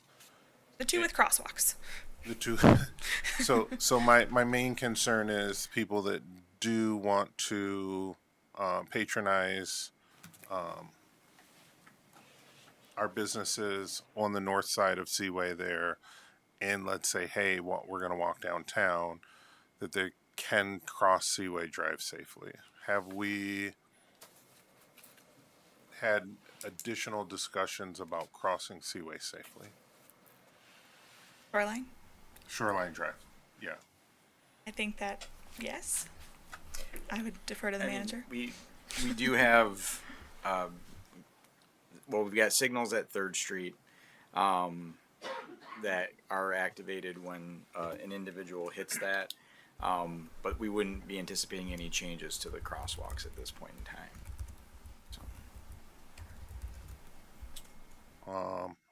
Thank you. I don't have any further Just declare the signals don't activate, right? They just extend the time. Correct. They extend. Yeah. Sorry. I just want to yes, clarify yes, because yes, there's a common confusion Sorry. around that. This is a side note that when you push the crosswalk buttons, it does not necessarily prompt the lights to change quicker. It extends the time that you have to cross at the time. So I just want to clarify because that's a common source of confusion when I hear from people. It's like, it didn't change. With regard to crosswalks, though, 5th, we don't have I was thinking crosswalks there, or crosswalk signage or lights or traffics, and it goes into the parking lot of our arena. I mean, at one point, and it may still be in our plans, is to eventually reconfigure that intersection and have 5th Street be able to access Shoreline Drive again, and then at which time we could have a better, proper crosswalk connecting each side. But that, to me, does not look like an ideal crosswalk for this purpose. Why did staff not bring forward 4th Street as being a common area where it is a traffic light crosswalk there and direct to one of the establishments? My understanding is that you cannot walk through the arena. So this needs to be clarified, and we need to have continuity here. Is you can, it is required. Well, I shouldn't say required. There was an expectation when we built the convention center that you'd be able to cross through the convention center to be able to get from Western Avenue to the other side, and by extension, Brewers Lounge through the convention center. And so that was supposed to have been unlocked because there was an issue that it was being locked. I was told that it had now being unlocked at least during business hours. And so we do need to revisit that because it's supposed to have a pass through. That was a concern with the convention center being built and shutting off 4th Street access. And so when we move forward the convention center, there was an expectation that there'd be a pedestrian access at least through there. So I think beyond just the normal pedestrian access, because the arena and the convention center hold liquor licenses, per the social district rules, you cannot bring a social district drink into another establishment that has a liquor license. That I can understand. So okay.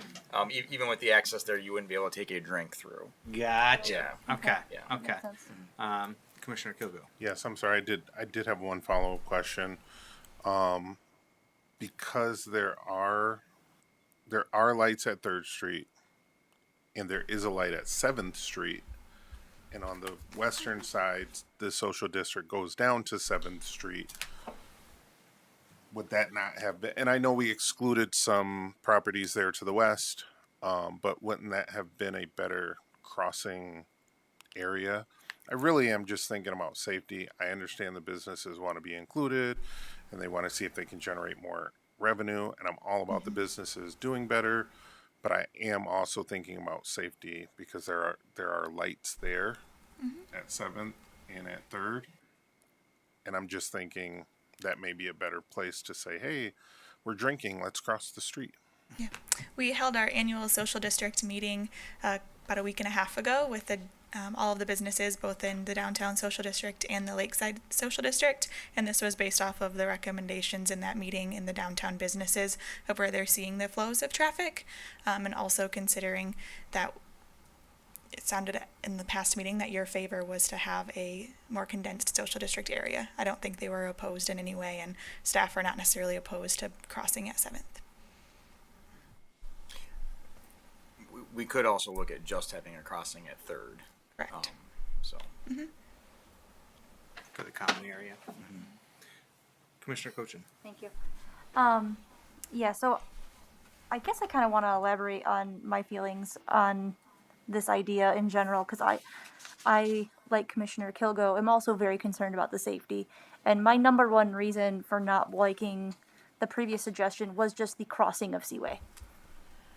Or Shoreline Drive. Whichever one you want to call it there.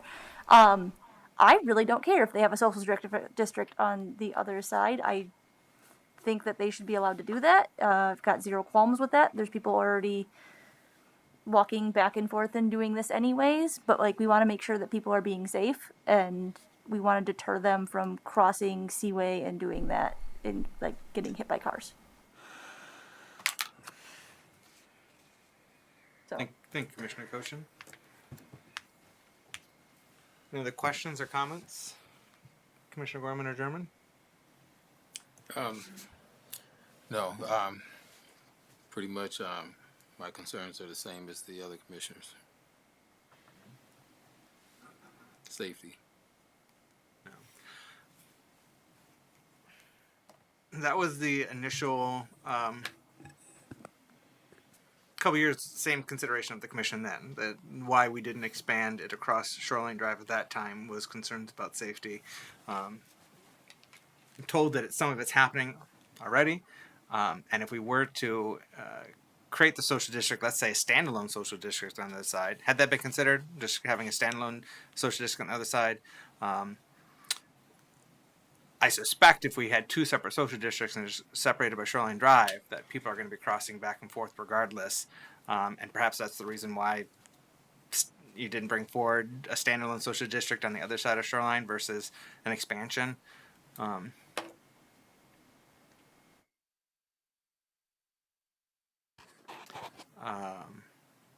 Yeah, I'm torn. I am torn on this. Because I don't, yeah, I'm torn. I do other have questions about the district and the cup situation, but I'm going to hold that back for now. Before I go back to you, Commissioner Kogo, I just want to confirm, Commissioner Gorman, did you have anything to add or ask right now? So I guess I just want to ask again or clarify, is there, because, okay, so if 3rd Street was a central crossing, I guess, is there anything to do to make that crossing more safe for anybody if we did expand it in terms of the time, cross signal time, to make it longer for people to cross? Director Vanderhyde.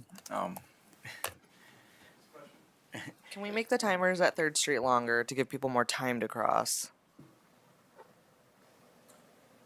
So we can certainly reach out to MDOT, but MDOT is in control of Shoreline Drive.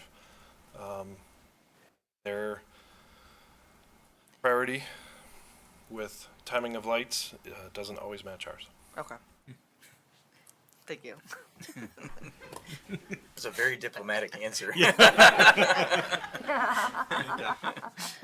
I mean, like, that's my biggest holdup, just, for the other commissioners to know. 'Cause it's physically just longer to cross right there. And you really gotta book it just right, and you're still not making it across often. It's too bad we didn't have sidewalks from that 4th Street on this side down to 3rd Street, because then you could cross at 4th, which is going right to one of the establishments, and then take the sidewalk down to 3rd or the other way. But I see follow up over there, Commissioner Kogo.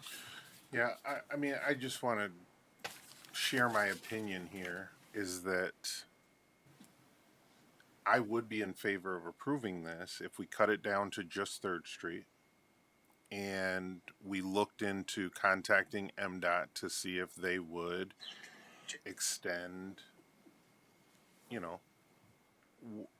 get us the times. What's the timer now? If I press the button, does it give me 60 seconds? Does it give me 30? Does it give me 45? I think that staff should know the commission has safety concerns, so let's bring all those concerns to the commission. Let's cut it down to just looking at 3rd Street possibly.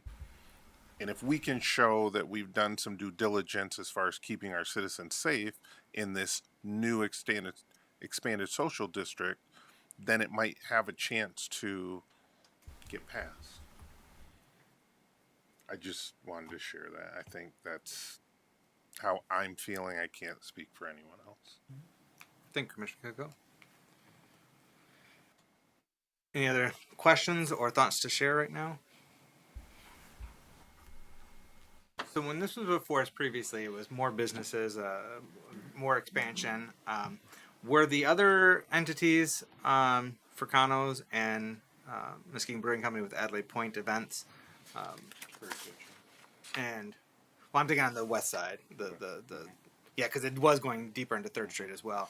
But that's also a good question. Like, did those others, basically, did the rest of them that not on here being pros choose not to move it forward, or is there's like not right now? We want to so these are the only of all the ones that were brought forward before for us to consider expanding to incorporate. These are the only three that's like, no, we really want to move this forward. These are the only 3 businesses that we had a formal request from. We sent the same information to all of the businesses that were on the initial proposed map, which included Fricano's, Curry Kitchen, the potential Shaw Walker Building, the Muskegon Brewing Company, and Harbor 31 Hotel, and none of them are currently at the time like having their liquor licensing or formally requesting. Okay, gotcha. So these are the 3 for us to consider. One of the concerns that had been raised previously and was brought for us is the potential for more trash along our Lakeshore Trail with these cups. And so elsewhere on this agenda, we have the DDA taking over some of the responsibilities from the bid, inclusive of doing some trash and litter pickup in the social district area or within the downtown development authority district. Will that extend to the Lakeshore Trail, this section, to make sure that it is being taken care of? And where are we at? We had spoken kind of sidebar. I'm going to put you on the spot right now. A sidebar at a Parks meeting about the prospect of a new system for our drinking cups that would be reusable and help cut down on the potential for trash.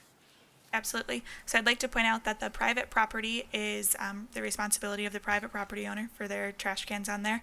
But we do have confirmation from our Parks and Rec team that the $50,000 from the DDA will be able to cover the additional expansion of the social district across Shoreline for these 3 businesses. At the social district meeting that we have annually with the businesses, we talked about the potential of a reusable aluminum cup program. It's not that they were opposed to it at this time, but the logistics of that program that we currently proposed were not feasible for them to implement immediately. However, many of them are still interested in looking at a reusable cup program that we can have in downtown and in Lakeside, but we are kind of going back to the drawing board to find a way to make it logistically possible for our downtown businesses. Excellent. I like that concept. I think that could be really beneficial in a lot of different ways. So it's something I'm keenly interested in exploring further and learning more about. In the meantime, we have the question of expanding the existing social district to include these 3 entities on the other side of Shoreline Drive. So, unless there's any further discussion or questions, we're going to go to roll call. And I'm still torn, so I'm going to be voting on the spot. I generally like to know how I'm voting before I come to the meetings, but this one I'm torn on. Commissioner Cochin. Point of clarification. So will we be voting on it as presented or the suggestion that Commissioner Kilgo made for 3rd Street only? Good point of clarification. The motion has not been amended to narrow the common areas. So right now it is as presented in the packet. Can I also ask, as the commission, do we feel like it would be something that we would want to change to just the 3rd Street? Can I ask that? It's up to the commission if the motion maker wishes to amend their motion, or if someone else's wishes to make a motion to amend the motion on the table. Commissioner Kilgo. I don't wish to amend my motion.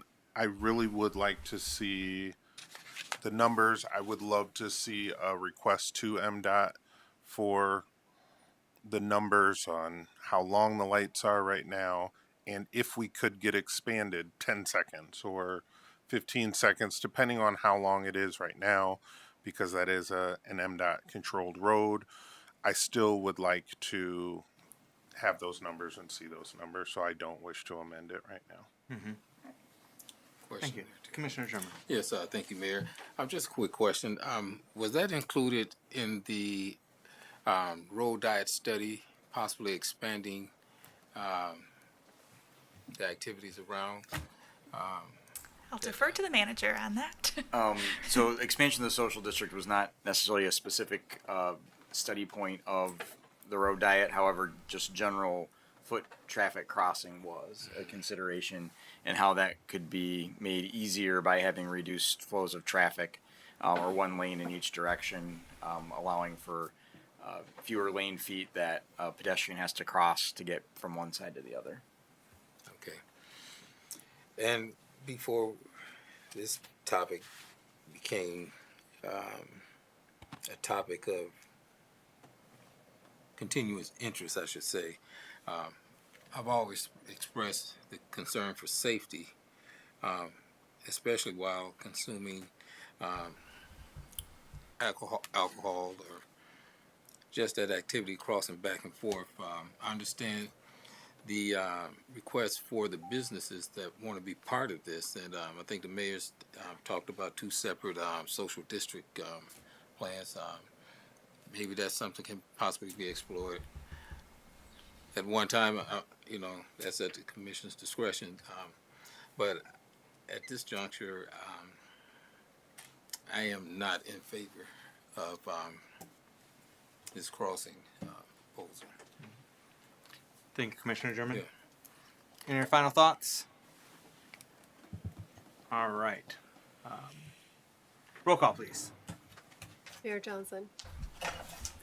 Start with me, eh?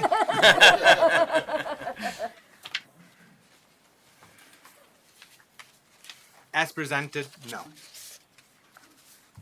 Commissioner Kilgo. No. Commissioner German. No. Commissioner Gorman. No. Commissioner Cochin. No. Motion fails. Thank you.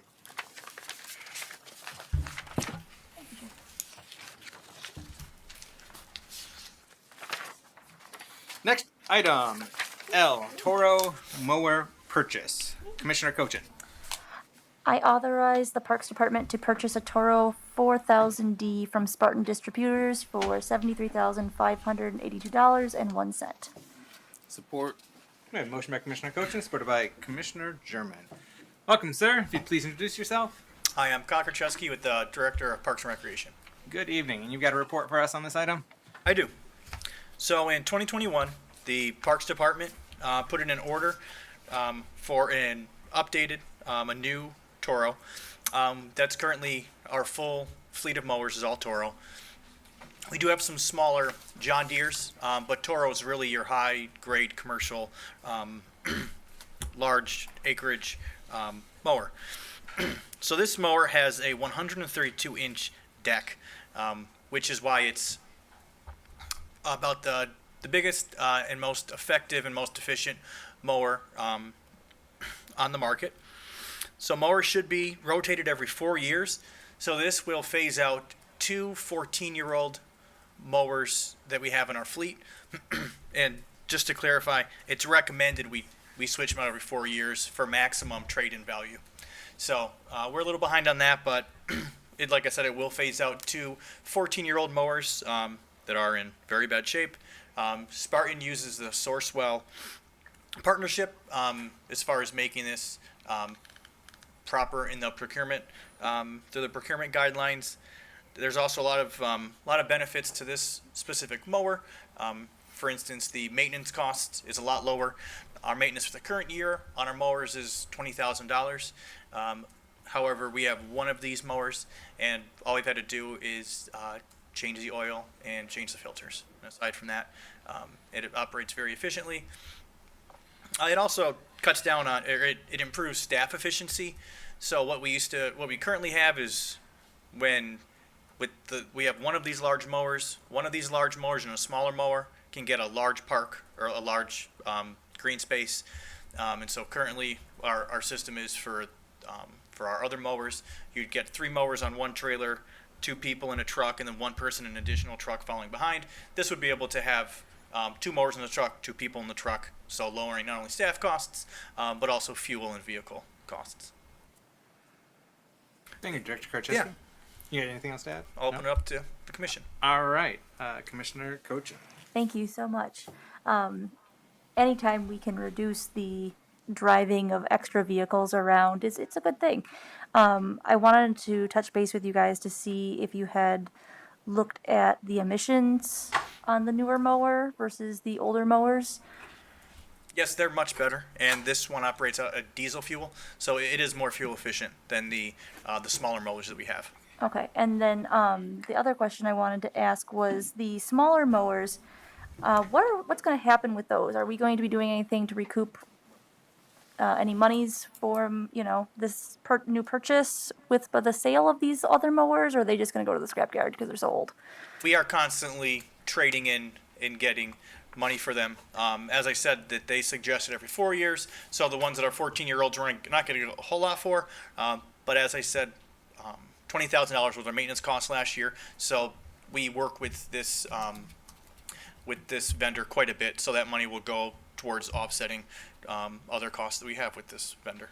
Okay, all right. That is my question. Thank you so much. Thank you, Commissioner Cochin. Commissioner Kilgo. Thank you. Thank you, Director. Moving forward, do you see us keeping up on trade-in values a little bit better as far as you get equipped properly for your department? In the past, if we didn't, like you just said, we have 2, not 1, but 2 14-year-old mowers. Yes. And it's recommended that if we trade them in every 4 years, do you see us getting closer to keeping up? Anything with wheels, we know, loses its value. It's not like other things, right? So do you see us maybe keeping up with values better to A, stay efficient, but B, maximize that value of the things that we did have in stock? Yeah, absolutely. This puts us in a good place. So we have 2 that are 2010s, we have 2 2018s, 2 2019s, and a 2020. So this will catch us up, with the 2018s. It all depends on, with the budget and all the mass amount of capital purchases that we're making. So there's not one in the budget for this coming season. We want to see how this one, works in with with the rest of our equipment. But it does put us in a much better spot and sunsets our oldest ones. Awesome. Thank you. Yeah. Thank you, Commissioner Kilgo. Commissioner German or Commissioner Gorman, any questions? Oops. All right, thank you. Roll call, please. Commissioner Cochin? Yes. Mayor Johnson? Yes. Commissioner Kilgo? Yes. Commissioner German? Yes. Commissioner Gorman? Yes. Motion passes. Thank you. Thank you, Director Karczewski. But don't go anywhere. Item M, playground purchase for Joe Clifford Park. That would be Commissioner German. Oh, yes, thank you, Mayor. I move to authorize staff to contract with Sinclair Recreation for a new playground and installation at Joe Clifford Park.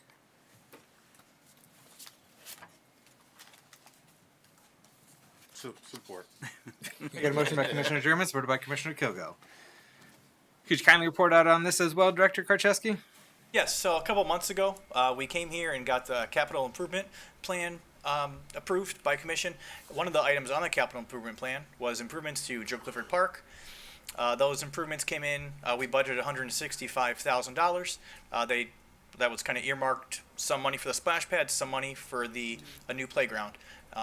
So we have since, as soon as that meeting was over, the next day we put out an RFP for a new playground at the park, and we got several really nice playground submissions. So we hosted an open house at the park on, I want to say, May 20th, maybe May 19th, I think May 20th. And at that time, we had several playgrounds that definitely met the high quality that we were looking for and the guidelines for the RFP. But eventually, what was picked by the group was the Game Time Playground. The neighborhood association president was very happy with it, as well as members of the community. one of the main, if you want to scroll down, Anna, and show the pretty pictures, one of the main things, she was a former principal, and so she was familiar with working with Game Time and their high quality products. So it was difficult because there were so many good submissions, but this we felt like this really maximized the play area best because it has a unique kind of format and layout to that park. And this park, or this playground in particular, kind of stretched the usage of as much as that of that playground area as possible. Yeah, great improvements. Commissioner German? Yes, thank you, Director. A couple reasons why I put this item off, and excellent work, and the work that you're doing is for the children, and to have somewhere to actually play and just be kids without being in danger, or just having an up-to-date playground. But also, the name of this playground, Mr. Joe Clifford, I knew Mr. Clifford, and I think this is something that he really would have liked. And for you that don't know him or remember him, he risked his life saving someone in a fire. And I just happened to see his widow over the weekend, and it just brought back so many memories. He was a good guy. And worked at Consumers Energy. He was definitely someone in the neighborhood that cared for people and children, and I just think it's an honor to have this playground named after him. But also, if he could see the children, and if he's looking down or whatever, I'm quite sure he would be happy, and I'm more than happy to support definitely something like this for the children in the community. So I just kind of wanted to share that, and also say thanks for doing this. Yeah, you're welcome. Thank you, Commissioner German. Any additional questions or comments at this time? Commissioner Cochin. Wasn't sure because normally Jay has something. So see it. Yeah, I just wanted to echo Commissioner German's sentiments. You guys are doing a great job. Thank you so much. Please keep it up. Yeah, actually matches the new MDE color scheme that was just installed recently. So they're going up pretty quick. Very nice. And the install date for this is mid-August. Yes, wonderful. Excellent. Roll call, please. Commissioner Gorman? Yes. Commissioner Cochin? Yes. Mayor Johnson? Yes. Commissioner Kilgo? Yes. Commissioner German? Yes. Motion passes. Thank you. Next item N, rezoning of properties on Beach Street, Indiana Avenue, Ohio Avenue, Simpson Avenue, and Nelson Street from R1 to R2. Commissioner Kilgo. Yes. I move to approve the rezoning as listed in the packet. We have a motion by Commissioner Kilgo, supported by Commissioner Gorman. Welcome, sir. Please introduce yourself. Good evening, Mike Franzek, the Planning Director. You got a report for us on this item? Yeah, so over about the past year or so, the planning department's received a lot of calls from properties in this area, and they had some concerns because their zoning doesn't really match the reality of the property, and that's caused some issues with refinancing their properties, selling their properties, and in some instances even getting rebuild letters to say if there was a disaster that the property could be rebuilt. And unfortunately, if the property is too small for its zoning designation, it cannot be rebuilt. The only option would be to go to the Zoning Board of Appeals, which they may approve, but I personally, if I owned a property and made that big of an investment and paid property taxes and was paying insurance, I'd like to know I could rebuild my house and not be at the fate of 7 people on a board. So we did hear comments about the variance process. I do not believe that would be the correct thing to do. So staff looked at the zoning, and many years ago, I think it was back in 2015, is when we came up with the R1, the R2, and the R3 properties. Before we only had R1, it had to be 50 feet wide and 6,000 square foot. So we had dozens and dozens and dozens of unbuildable lots throughout the city. We decided to look at a block by block basis and do the R2 and the R3 zonings, which reduce the street frontage requirements and the total size. And we like to think we got most of those right. However, there were hundreds of blocks to go through, so admittedly we probably missed the mark on a couple of these. And I believe this is one of those instances. So we took a look at the area to see what we could do to help these property owners. And in looking at this area and these specific blocks, it looks like these can meet the requirements of the R2 criteria.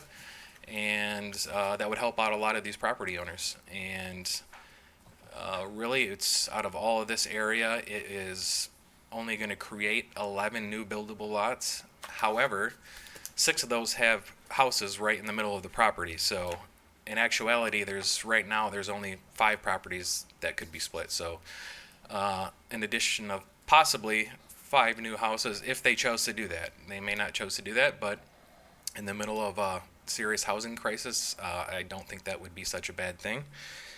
We held the focus group. There was about 20 people in attendance. There were a few questions. I thought we had addressed most of them at the meeting, and everybody seemed to be in agreement. We decided to give them about 6 weeks to ask us any questions to decide if we wanted to bring this forward or not. We did not receive any other questions, so we brought this forward as a staff-initiated request. Thank you, Director Franzik. Commissioner Kilgo. Thank you. So I did get a call, and I got a few emails over the weekend.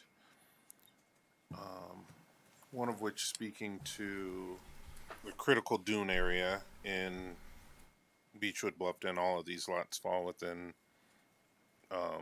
our area out there by the beach. And can you speak to the critical dune sites being addressed? Yep. So all of these properties are in the critical dune area, but this will not change any of the rules. Anybody that wants to build on any of these lots, any type of addition or new house, they're going to have to go through that process with the state of Michigan, just like they would if it was R1 zoning.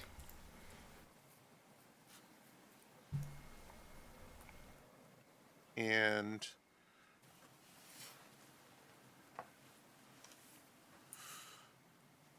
current vacant lots, there's only 7 current vacant lots. If we did switch to R2, it would move from 6 of the current lots in that area could currently be split.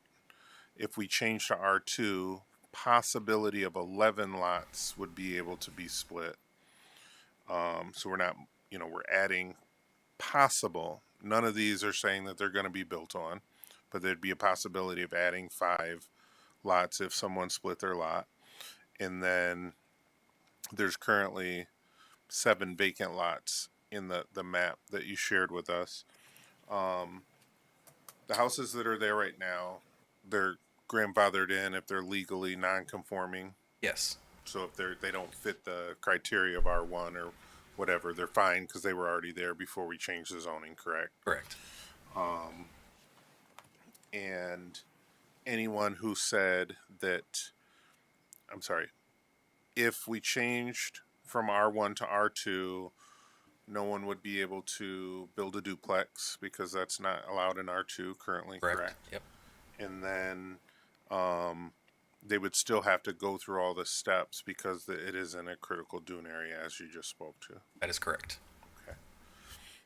Thank you. I don't have any further questions. Commissioner Kilgo? Commissioner Cochin? You knew I was going to have questions about that. So I have gotten some phone calls and some emails in regards to this, and there is definitely some concern environmentally, and I know that while the state would allow it, it's still recommended to not build beyond what is currently, sorry, my brain's fried now, the foundation, to build beyond the foundation that's currently there due to invasive species and things like that. So I do have some concerns in regards to this, and I'm just kind of wondering, what exactly happens if we don't do this? Can you elaborate what will happen if we don't do it for those houses that are there in the critical dunes? A few people will continue to have trouble refinancing. Banks usually do not like to, a lot of times not like to work with properties that are not conforming with their zoning. We may see some property sales have some issues with that. And if there was a disaster down there, they could potentially be out of luck and lose their house and not be able to rebuild. Okay.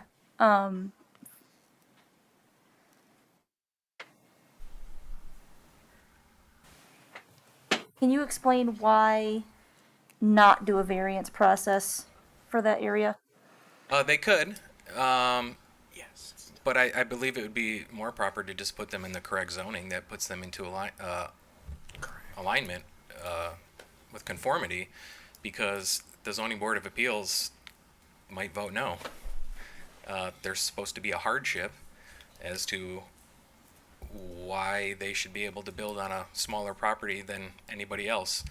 If I have to tell somebody else with 49 foot of property and 5,900 square foot of land that they can't build on a property, I have to tell the people who already had one that as well. So I would have to deny them, and it would be left up to the zoning board of appeals.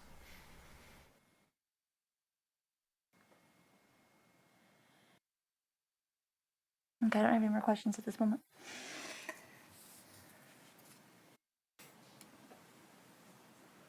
I would like to address too Yes. the critical dune. That doesn't address anything about invasive species or anything like that. It only protects us from developing on a slope more than 33%, which none of these are. These are all on the flattest part of the critical dune, so it's not really going to affect any of ones that are on actual slope.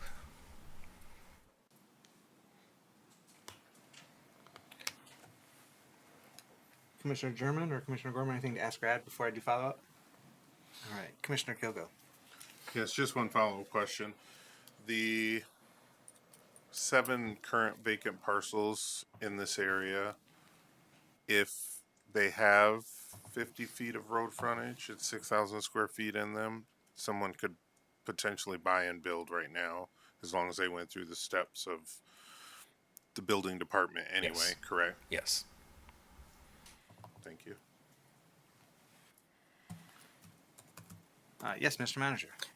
So I'm kind of come at this from two different standpoints. One as the manager, but also as a planning commissioner. And we had this discussion at the planning commission 2 weeks ago. And one of the things to keep in mind with a zoning variance, from a planning perspective, a variance should be going to the ZBA and being granted a variance should be something that is a last resort and very uncommon. And if you have multiple situations where multiple of the same variants are being issued in the same area, that is the number one signal that there is a rezone that needs to occur. And since some of the fallback arguments on this is that you can go to the ZBA, if we were to look to see 2, 3, 4, 5, 6, 7 of these in that area, that from a planning perspective means that the rezone would be the best course and not a variance. And as the director pointed out, the variance process states that there needs to be a hardship that is placed upon the property that is out of the control of the property owner. In this instance, we have a mechanism to fix that, going back to some changes that we did in zoning 20 years ago. Or thereabouts. And we have had instances, and this was also talked about at the Planning Commission, we have had instances in the city where we did a rezone, a house was destroyed by fire or some other reason, and then it was not able to be rebuilt because it didn't meet the current zoning requirements at that point in time, and then we ended up with holes in those parts of those neighborhoods. So trying not to repeat that same mistake. Additionally, this was also, this isn't so much a staff-initiated rezone request as much as it is a resident rezone request because of the troubles that Director Franzik pointed out these individuals are having regarding financing and things of that nature. And when Director Franzik and his team really started digging into it, determining that this larger rezone and engaging with all of these residents was the best way forward, And this is actually a scaled back version of what was originally discussed after working with residents, looking at the number of parcels and things of that nature. So. Thank you, Mr. Manager. Commissioner German. Yes, thank you, Mayor. Director Francis, back when when the city started to rezone the areas in the neighborhoods in the inner part of the city, why wasn't this area included? It was. We went through the entire city and determined which lots were best for R1, R2, and R3.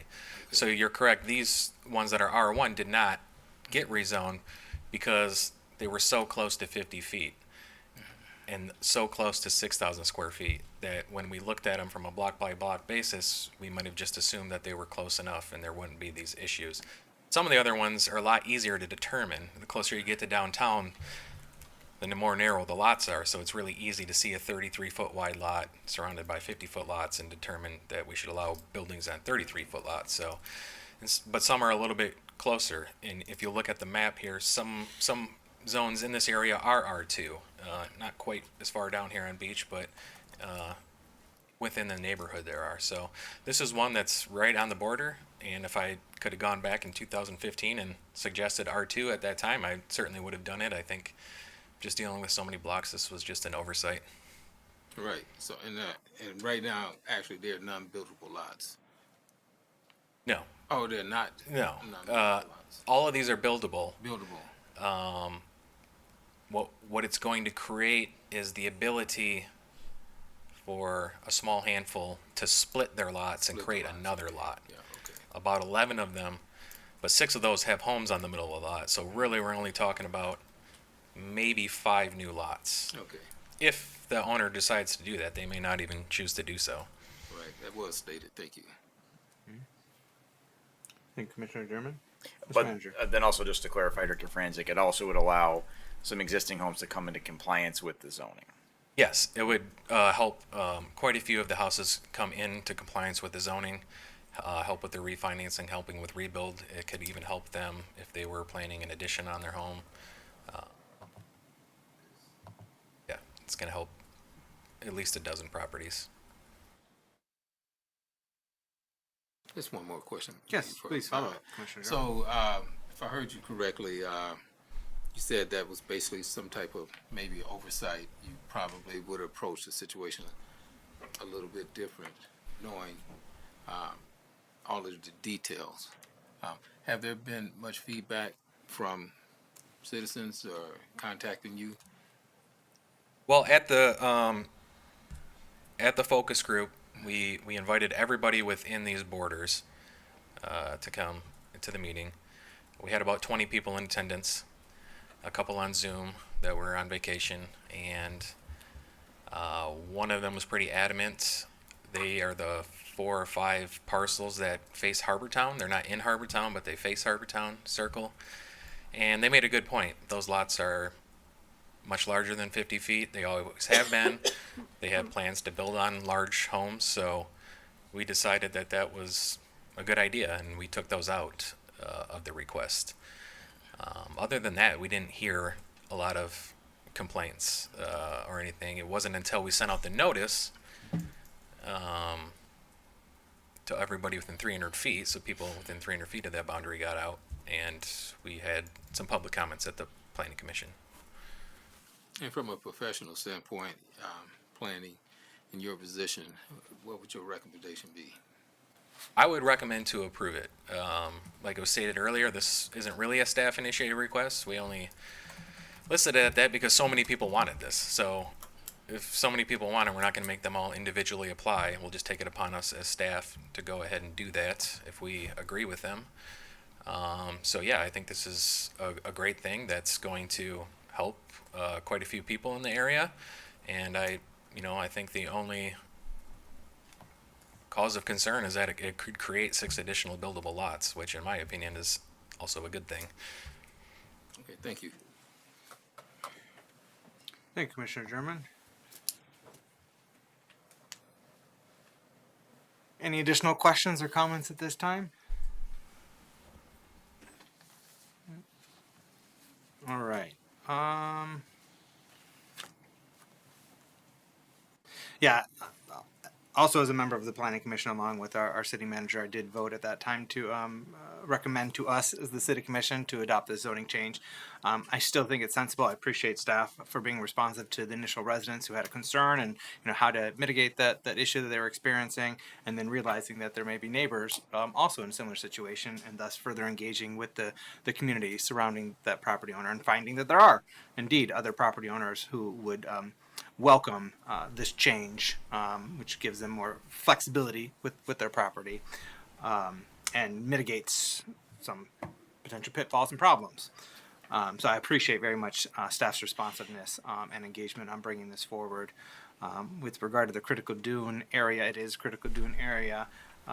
However, as the planning manager indicated, that these properties are not at the slopes of a critical dune that would inhibit development, whether it's R1 or R2.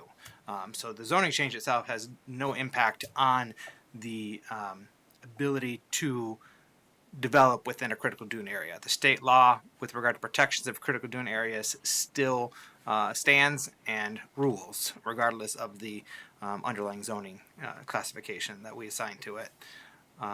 With regard to density, while there may be a few lots that could be split that could create more density in that regard, as I see it and I understand it, this zoning change is really bringing it into alignment with what its historic development patterns have been. So it's already developed with this dense development pattern, and hence why we have some property owners who are finding themselves in a pickle. That their legacy of past development patterns that don't match the current zoning, and now we have an opportunity to update that zoning to align with the historic development patterns. So I, just the same as the Planning Commission, I support adopting this. I did, based upon some of the feedback I have been hearing, I did give further deliberation in my mind, due diligence, and trying to understand, is there an alternative way that we can help the residents who need this relief without changing the zoning and causing concern or anxiety for anybody others. But I'm not seeing a reasonable path in that regard, and so I'm inclined to concur with my decision of the Planning Commission, which is to support the rezoning. Any final thoughts before we go to roll call? Just one last question. Commissioner Cochin. Did we consider what you were just speaking about with the, finding a way to help the homeowners who are experiencing issues refinancing? Did we look at that? That's the reason for the change. That's the reason. Well, okay, but did we look at anything else? What is were I'm asking. alternatives is what she's saying. There's the ZBA that people can go to. And as I said at the Planning Commission, if I were sitting on the ZBA, I would be inclined to give that variance. If someone's home needed to be rebuilt because it was destroyed by weather, what have you, I'd be inclined to support that variance. However, as the Mr. Manager pointed out, if you have several such requests and variances being approved in an immediate vicinity, then that is a flag for you should probably be rezoning, rather than putting that onus on the individual property owner, because they have to petition the Zoning Board of Appeals. That takes time and cost that they have to pay for, then go through the hearing, and then you're essentially at the whims of the ZBA, an unelected board. And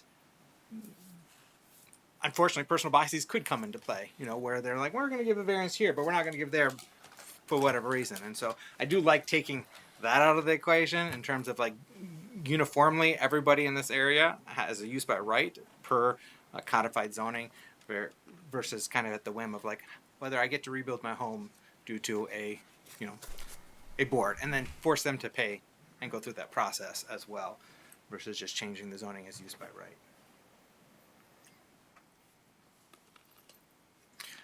But Mr. Manager, do you have something to and then add? Something else that we talked about at the Planning Commission, we didn't necessarily touch on it much here tonight, was that this was also causing some property owners to have challenges with insurance, correct? Well, yes. So if there was a problem with their insurance, or a problem with rebuilding, the insurance may not cover that. but also sometimes getting with- insurance, Yeah, yes. getting the Getting insurance, insurance. is the other problem, and that wouldn't be necessarily a ZBA appropriate consideration, I guess, because when you go to the ZBA, they're looking specifically at those the physical geography of the property to see if there's a constraint there that doesn't allow for the zoning as it is to have the construction move forward. So if it was someone who was having trouble getting insurance because for whatever reason they had to change insurance agents, or if they were or if it was a new purchase, that wouldn't be something that you could go to the zoning board for. So. Question for legal counsel. I'm going to put you on the spot right now. Sorry for not asking this previously. Would there be an opportunity to indicate or the city to adopt an ordinance that a residential unit within a residential district may rebuild its existing foundation regardless of as long as it's continuing residential? You follow? So basically, if you are in a residential zone when you were built and 10, 20, 30, 50 years have passed, the zoning has changed, but it's still residential. It's just a different type of residential. Maybe R2, R3, or urban residential context area for a form-based code, what have you.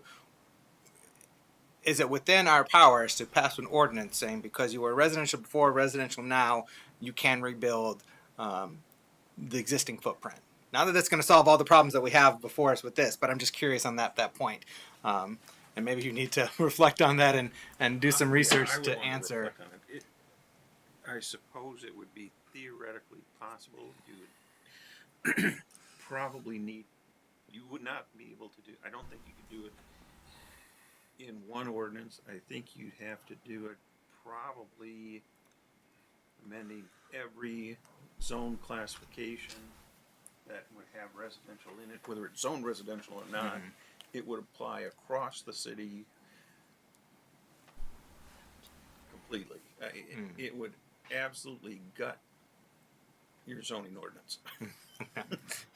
There's definitely a lot of implications to be considered in that regard. I'm just curious. And that is not a cure-all anyhow. If we were able to change that ordinance, it's not necessarily curing all of the issues and concerns that are being brought forward with this particular rezoning. That was just a curiosity on my part. Commissioner Kilgo? Yeah, I just want to point out that there are two other parts of Beechwood Bluffton that are already zoned R2 in this map. So it's not like there's nothing else in that area that's zoned R2. There's an R3 coming, and there's PUDs and stuff like that. But there are two other groups of neighborhoods that are already zoned R2. So this would just help bring this section of that neighborhood into compliance with what a lot of the parcels already see. Thank you, Commissioner Kogo. All right, if there's nothing else, we are going to roll call, please. Commissioner German? Yes. Commissioner Gorman? Yes. Commissioner Cochin?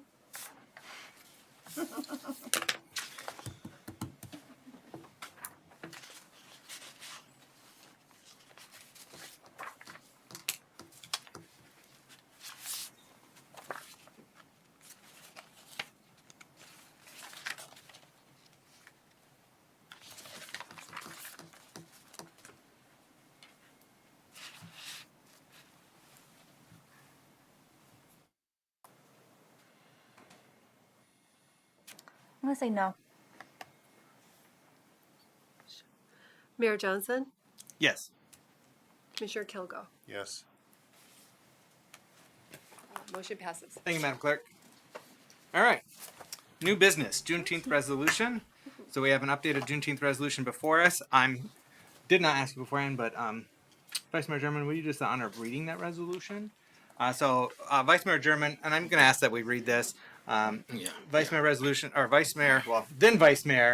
German had brought forward a Juneteenth resolution a couple years ago.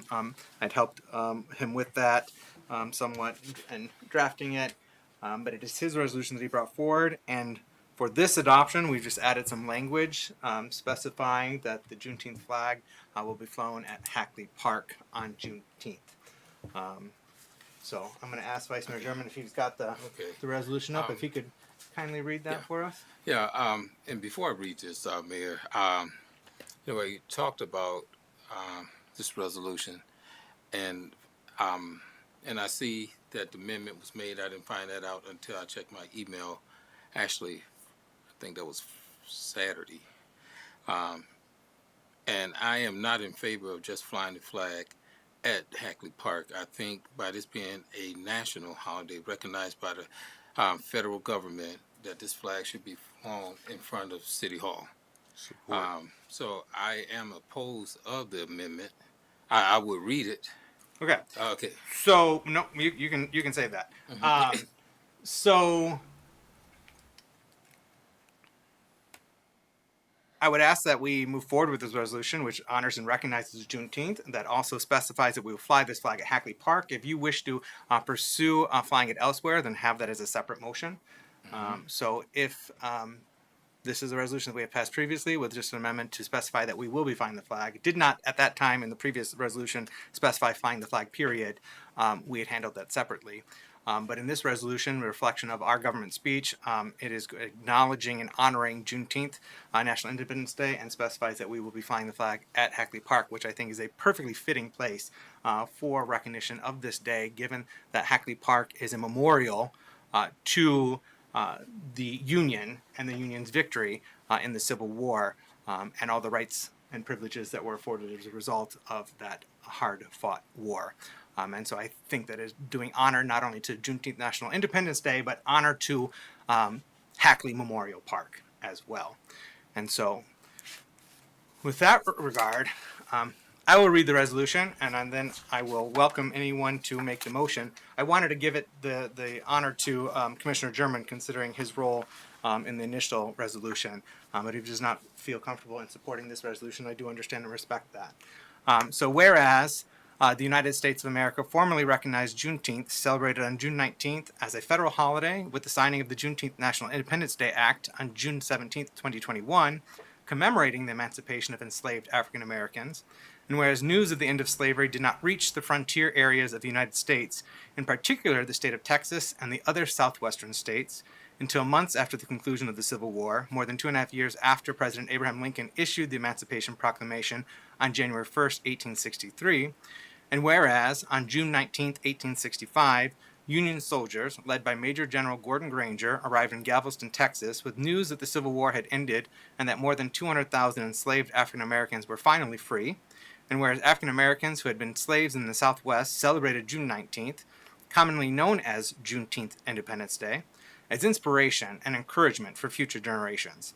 And whereas African Americans from the Southwest have continued the tradition of observing Juneteenth Independence Day for over 150 years, and whereas 45 states and the District of Columbia have designated Juneteenth Independence Day as a special day of observance and recognition of the emancipation of all slaves in the United States, and whereas, can we move the screen?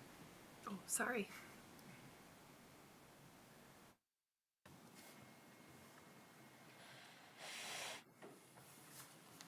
Oh, a little too far. Too far?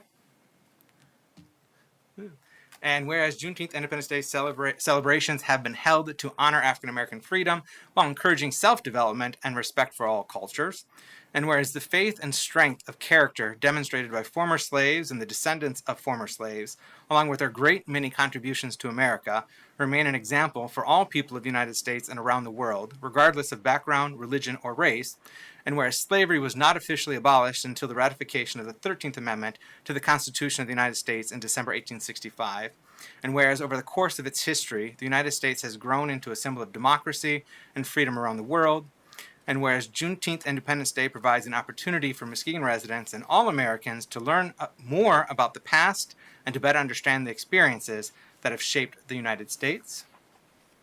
Now therefore be it resolved that the City Commission for the City of Muskegon respectfully honors and acknowledges the 19th day of June as Juneteenth National Independence Day, and then in recognition, honor, and acknowledgement of the official federal holiday, Juneteenth National Independence Day, the City of Muskegon will fly the Juneteenth flag at Hackley Park in Muskegon on Wednesday, June 19th, 2024. I move to adopt the resolution as presented. Support. We have a motion by Commissioner Kilgo, supported by Commissioner Gorman.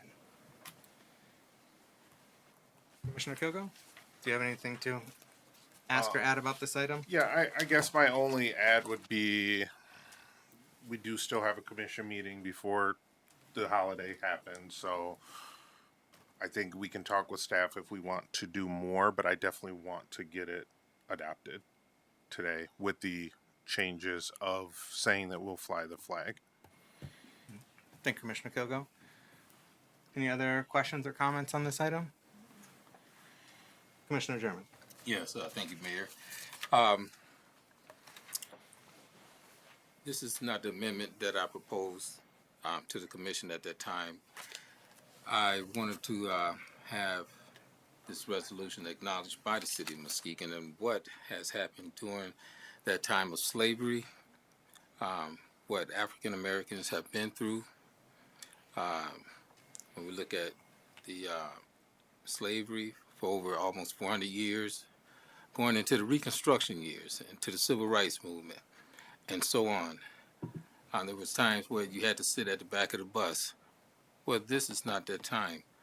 And as a citizen born here in the United States, as so many others, the shoulders that I stand on, the forefathers that have came before me,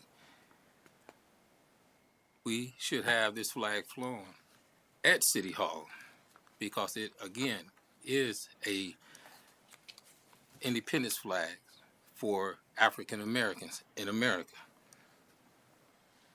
And it was also sanctioned by the President of the United States and recognized, which you have a United States flag that celebrates this Independence Day, July 4th, which happened in 1776. And that flag was not meant for the African Americans or former slaves at that time.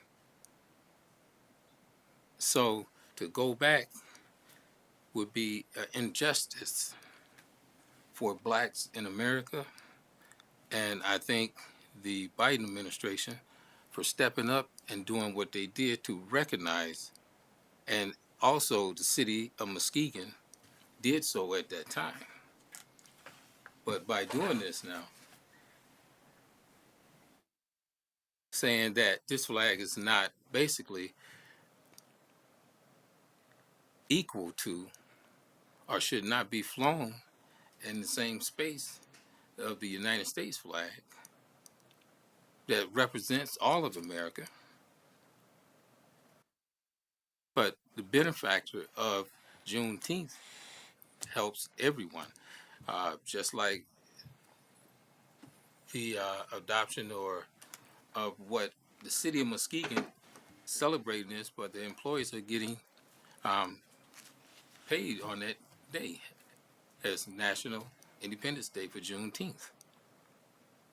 So I am opposed of this resolution, and I would make a motion to amend the original resolution and have this flag flown at City Hall.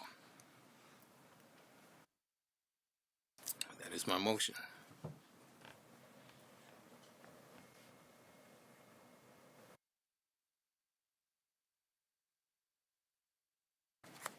There's no support. I thought we had a motion. Point of No, we point do. of order. He made I a thought we had a motion on the table. We do. He's making a motion to amend the motion, but Okay. there's no support for the amendment. Oh, I support. Yeah, I support it. I just didn't know how that worked because we had a motion on the floor already. That's what I Yeah, was you can make a confused motion about. and then support the motion. So now we have a motion to amend the motion, and let me clarify. This is the original resolution. This is the resolution we adopted 2 years ago, Right. with the addition in the therefore be it resolved, specifying the flag be flown at Hackley Park. Right. And so this is the original resolution. Well, I mean, not like it was and it written, was, Mayor, and but it that's was, what I'm saying. and it was also informed 2 weeks ago that this was the route we'd be going forward, and it was included in the packet that was published a week ago. So I'm sorry you did not see it till a few days ago. So we do have a motion on the floor to amend the existing resolution to specify that the flag shall be flown at City Hall as well as at Hackley Park. So there was a policy adopted by the city commission 2 years ago as well that specified which flags could be flown at City Hall, a policy approved by Commissioner German that precludes this flag from being flown at City Hall. That's not to say that we are not without options, but I'm not sure if we can unpack all of those options right this moment. Again, as I mentioned, my preference would be to adopt the resolution as presented while then giving consideration at a future meeting with regard to flying it at City Hall so that we can understand the existing policy as well as legal counsel's memo surrounding that policy from 2 years ago so we may have an informed conversation about flying, deviating from our existing policy and flying additional flags at City Hall.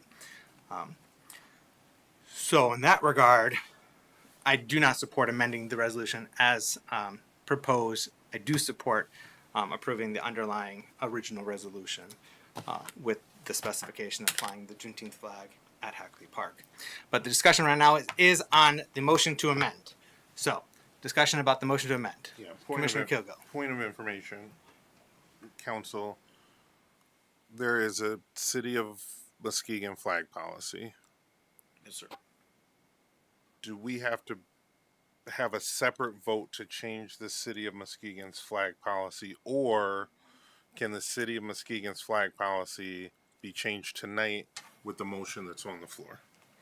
It would change, you can change tonight for, as originally proposed, to be flown at Hackley Park. It is government speech. You get to decide what your speech is. What's in front of you originally was to fly as government speech, that the government supports this, the flying of this flag on this date at Hackley Park.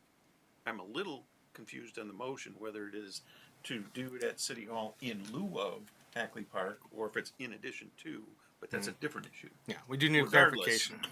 Regardless, it does come back to that the government has decided we are not going to fly anyone's flag that just comes forward and says, "Please, I want my flag flown." Rather, it is your speech that's being controlled, and you are deciding. The 7 commissioners are deciding that we are going to have this flag, the Juneteenth flag, flown. Is our speech. That was a convoluted way to get around, so you don't have to adopt the policy, but you essentially have by this one time indicating what else is a government speech. So just to get, I just want to get clarification real quick because I interpret it as in addition to, but to get clarification by the motion maker, the amended motion maker, were you wishing to have the Juneteenth flag flown additionally at City Hall, or was your motion in lieu of at Hackley Park?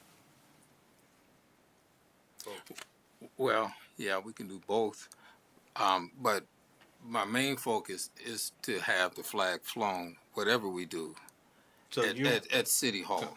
So both are in lieu of? Well, I just think it should be flown at City Hall. And I just want to exclude both. Because that was the original motion. That's what we did in the beginning.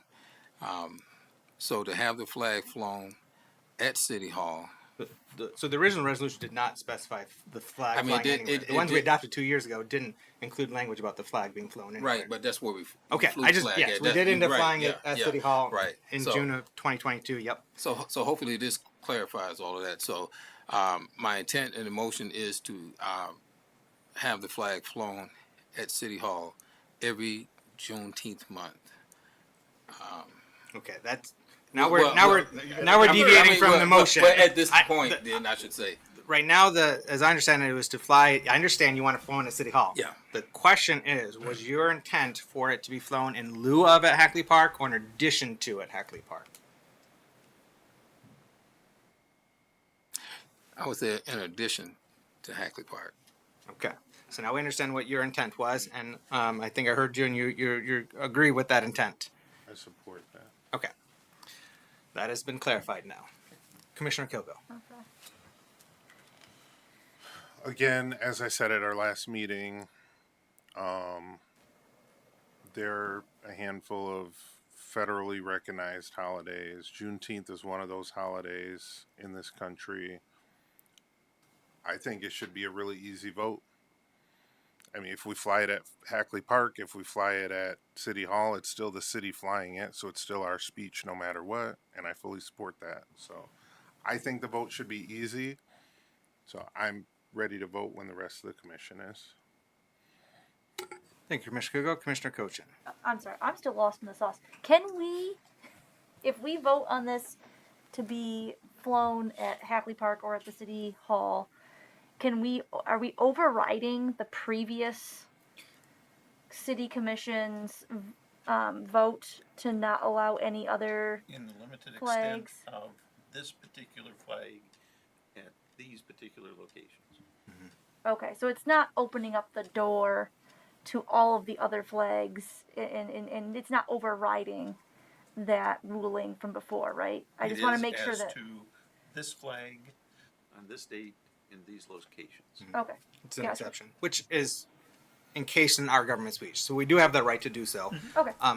I will say as a caveat, though, I'm a little concerned about using federal holidays as the indicator of when or what flags to fly. Because I did have someone reach out to me after this last discussion saying, if you use federal holidays, well, then you better believe I'm going to ask for a Christian cross flag flown at City Hall on Christmas Day, because that is a federal holiday.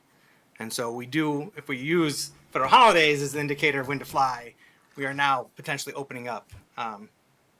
Same thing with Columbus Day. People have mixed feelings about Columbus. So there are ripple effects and implications in that regard.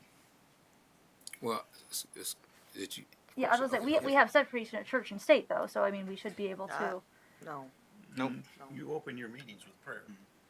Well, I've got issues with that, but we'll talk about that another time.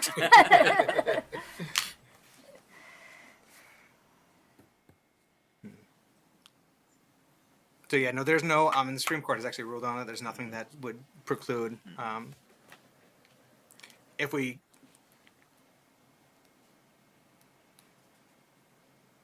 create the space or have, we can put ourselves in a position that,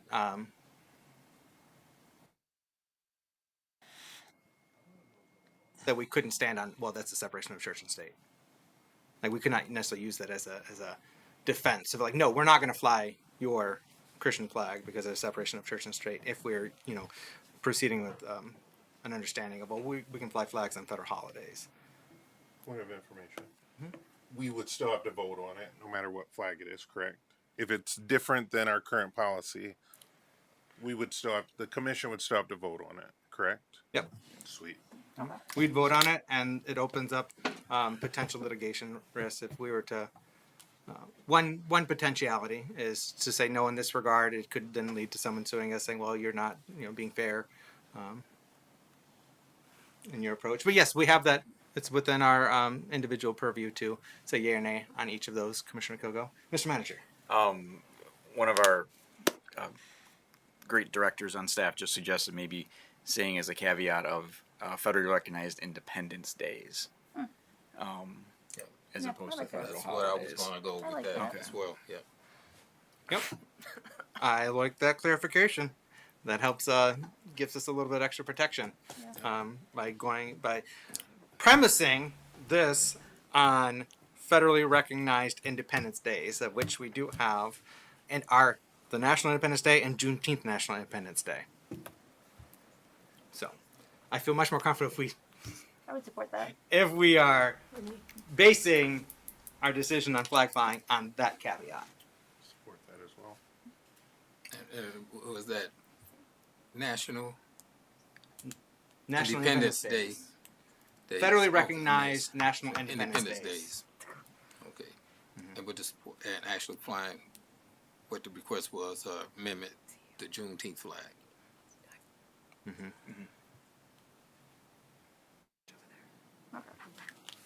Another clarification, Commissioner German. At the last meeting, when it was discussed about the flag, I got the impression that you were good with the flag that had been flown previously.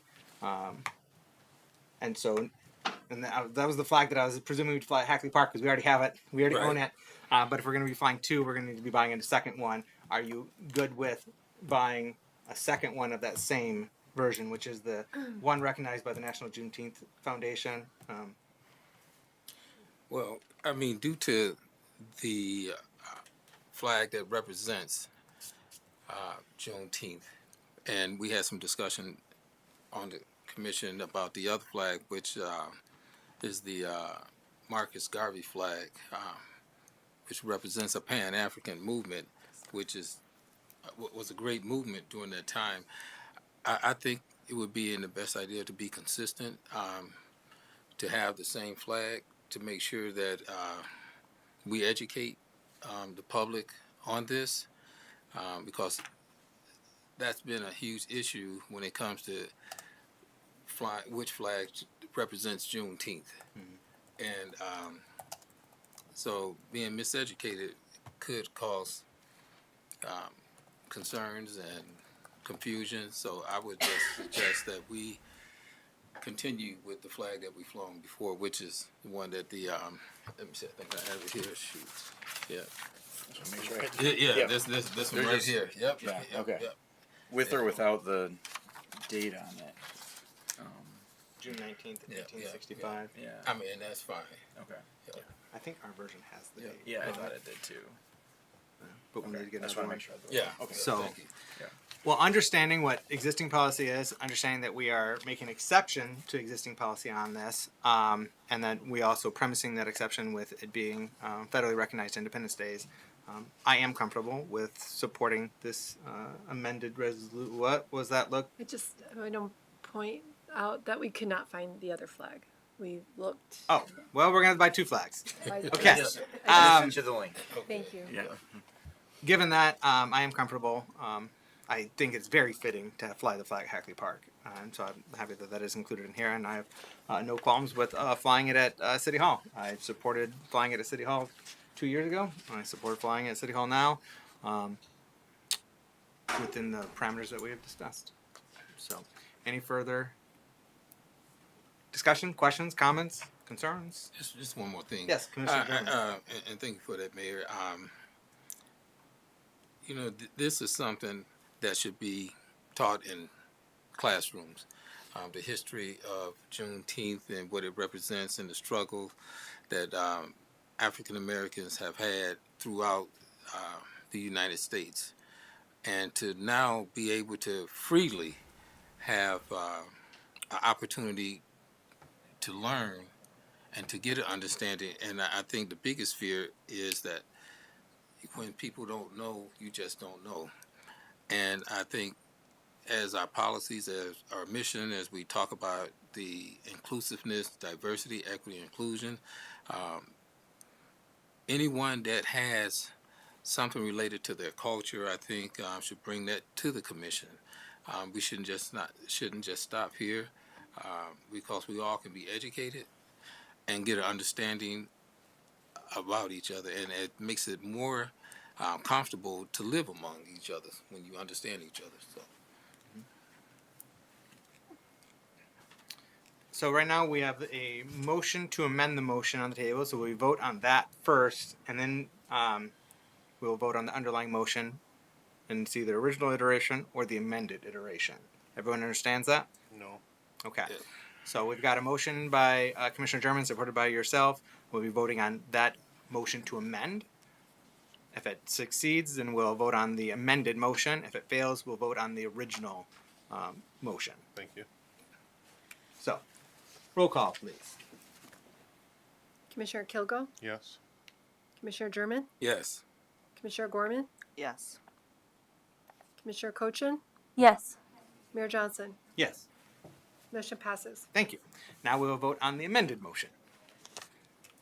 And could you state that amended motion so everybody be clear? Well, it is the resolution that had been read. I'm not rereading the resolution. It's the resolution that was read that calls for the flag to be flown at Hackley Park with the amendment that it should be flown at City Hall as well on June 19th. Okay. Yeah.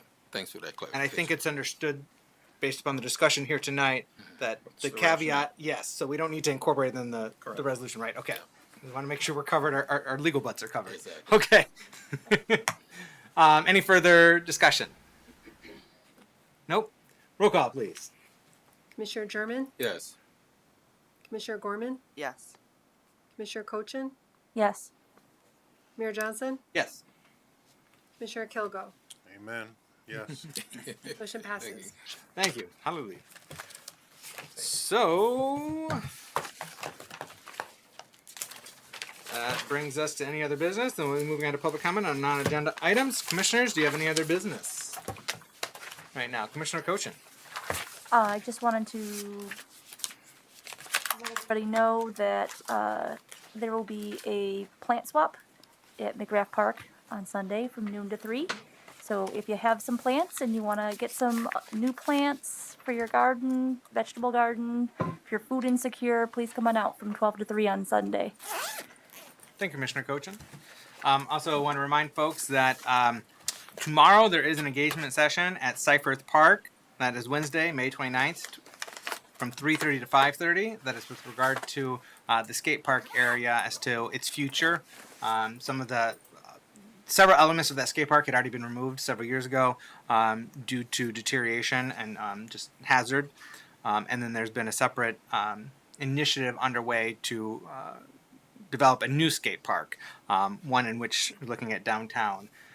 However, there are still a few remnants of the old skate park at Seifert Park, and so this engagement session is to hear from the community as to what they'd like to see in lieu of those skate park elements at Seifert Park. So come on out tomorrow, Wednesday, May 29th, 3:30 to 5:30, or otherwise reach out to the Parks and Recreation Department or any of your elected officials, and we can pass along your thoughts and input. Also, Monday, June 3rd, from 5 to 6:30 p.m., there will be an Idea Day at Hartshorn Marina and Park. And so we're asking people to meet at the launch ramp area. So come on out next Monday, June 3rd, from 5 to 6:30 to give your ideas and input with regard to the future of Hartshorn Park and Marina. And we also have the Pride Parade and Festival. It's the third annual festival, second annual parade, this Saturday in downtown Muskegon. The parade is at 10:30 a.m. Opening remarks and opening ceremony will be at 11:30 a.m. So all are welcome to come down and celebrate Pride with us. I will be there, and I hope to see many other folks throughout our community and here in City Hall there as well. And finally, I'm going to share this because this is I shared this earlier on Facebook, and I see this on my diet, so I'm going to share this right now. Food Insecurity in Muskegon County, hosted by the Muskegon County Food Club Exploration Work Group on May 31st from 9 a.m. to 10:30 a.m. at the MCC Stevenson Center, which is room 2323 on the second floor at Muskegon Community College. This is joining community members for a roundtable discussion with breakout sessions hosted by the Muskegon County Food Club Exploration Work Group. To get more information and data about food insecurity in our community, share your perspective on food access in the county, learn about progress toward potentially bringing a food club, a nonprofit grocery store to Muskegon County, and explore opportunities and find out how you can be part of the solution.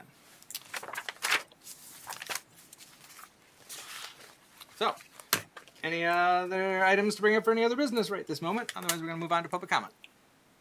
Nope. Okay. Anyone in the audience? I don't have any. I had one public comment form, but that person left for into the meeting. So, is there anyone? Did you have? Taste of Muskegon will be before next meeting. Oh, yes. Yes. It So- will be. Yeah. Okay. So that is June 8th and 9th. Yep. So a reminder, folks, that we have Taste of Muskegon in downtown Muskegon on June 8th, which is June 7th, Friday, June 7th, and Saturday, June 8th. We have Taste of Muskegon. So come on down. We also have a food truck rally. When's that food truck rally? June 5th. June 5th. Mm-hmm. And that's going to be at Muskegon Farmers Market on Wednesday, June 5th. So not this Wednesday, but a week from tomorrow. Come on down to the Farmers Market for our food truck rally. It's summer. It is summer. Summer is here. So, anyone in the audience wish to give public comment at this time? Nope, we're going to go to the phones. Do you mind if I call you out? All right, yeah, I'm looking at you. Okay, so I want to acknowledge, under any other business, I do want to acknowledge Kayla Tucker with Muskegon Chronicle M Live. She has taken over from Lynn Moore, are filling in for her duties. Lynn Moore has retired from Muskegon Chronicle, and Kayla is joining us from, you were with the Grand Haven Beacon? Grand Haven Tribune. She was with Grand Haven Tribune previously, but now with the Muskegon Chronicle M Live. And so you're going to be covering City Hall and government and community affairs? Okay, excellent. Well, congratulations and welcome aboard, and we look forward to seeing more of you. All right, going to the phones for public comment. That phone number is 231-724-6721.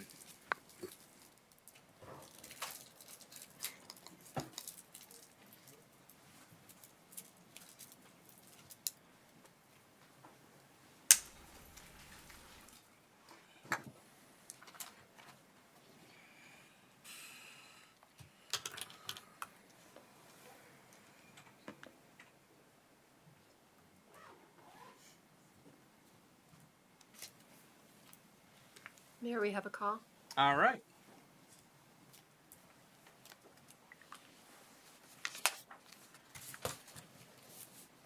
Welcome. You're calling into the City of Muskegon City Commission meeting. If you could please introduce yourself. Hi, yeah, this is Eleanor Cantor from the NIMS neighborhood. Can I go ahead? Welcome. You have up to 3 minutes to provide your remarks. Okay, so the last time that I provided public comment, I said that I felt that the city was creating a situation where the public was essentially being asked to vote on the civil rights of residents with disabilities to access our lakefront. But never in a million years did I imagine that the city would literally put it up for a vote by the public. But that's exactly what happened. And I just want you to know how hurtful that is. I'm not even talking about what's legal. This is unethical in the extreme. The concept of avoiding the tyranny of the majority is a bedrock of democracy.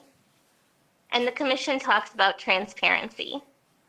And yet, I have been blocked from commenting on the city's Facebook posts on this issue. My accommodation request to provide public comment at the beginning of a work session was inappropriately denied. The city required people to attend a meeting at a location it knows is inaccessible.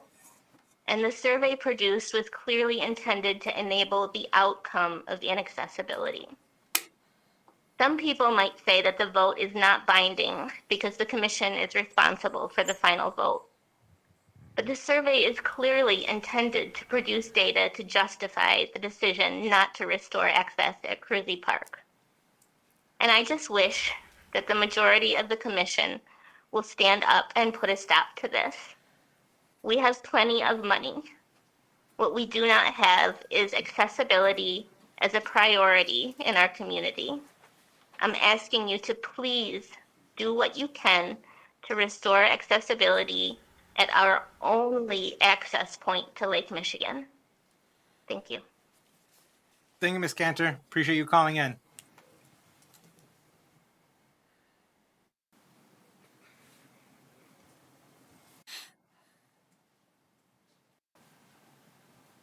We'll give it a few more moments if anyone else wishes to phone in.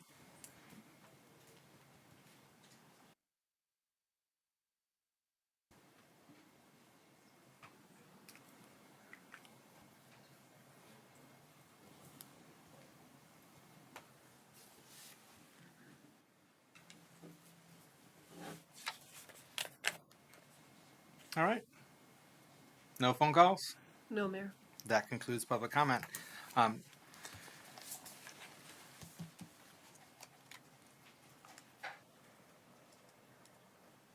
Just so I want to share with the commission, because I did recently have a conversation with the city manager with regard to Cruzy Park and accessibility there, to understand what his takeaway from past commission conversations were with regard to that.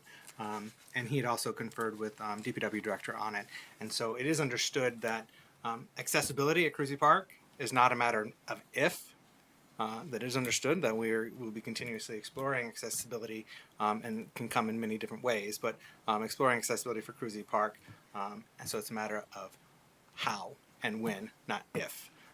As was discussed with the stairs that were put in earlier this year, that was a stopgap measure just to provide that level of accessibility while we continue to look at other and additional forms of accessibility at that park.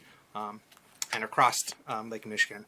I do also want to remind folks that we do have accessibility at Harbortown Beach with the MobiMat, and then an accessible platform at Pure Marquette from the concessions and bathhouse. We also provide a autonomous motorized track chair for getting around the beach. And then we have a manual and assisted floating wheelchair. That does require some assistance. It's not something that you're going to be able to autonomously use, but that does at least allow folks to get into the water that might otherwise be challenged or prevented from doing so. So accessibility is important, and it is on our radar, and our team continues to look at how can we make our recreational assets in all of our city more accessible. I just had a question about it, right? Because I do get Miss Cantor's emails and read them, and to my knowledge, Cruzy Park has a lookout that's pretty high. How far from that, from the top to the bottom? 100 feet to 60 feet. So like, there are other places on our beach where a handy-capable person, I don't know what the proper term is, I apologize. A person with disabilities can still access the beach and the water. We have some options, correct, from what you just said. So I would love to explore other places, but I just look at that particular park and I think that we can find better, like, other access points for people to access the water. It doesn't just have to be Cruzy Park, especially with the geographical layout of it. I'm sure it would be nice for people who love that particular park, but we own quite a bit of lakeshore property there where we can look at other options. So it turns out the entirety of the Lake Michigan shoreline within the city of Muskegon is publicly owned and available. We did budget for more MobiMats. And we have more MobiMats in the budget. All right. I would entertain a motion to adjourn, unless there's anything else. So move. All right, we have a motion by Commissioner Jermis, supported by Commissioner Koshin to adjourn. All in favor, please indicate by saying aye. Aye. Aye. All opposed, same sign. We are adjourned. Thank you all. Take care and be well. Good night, everyone. You too, sir.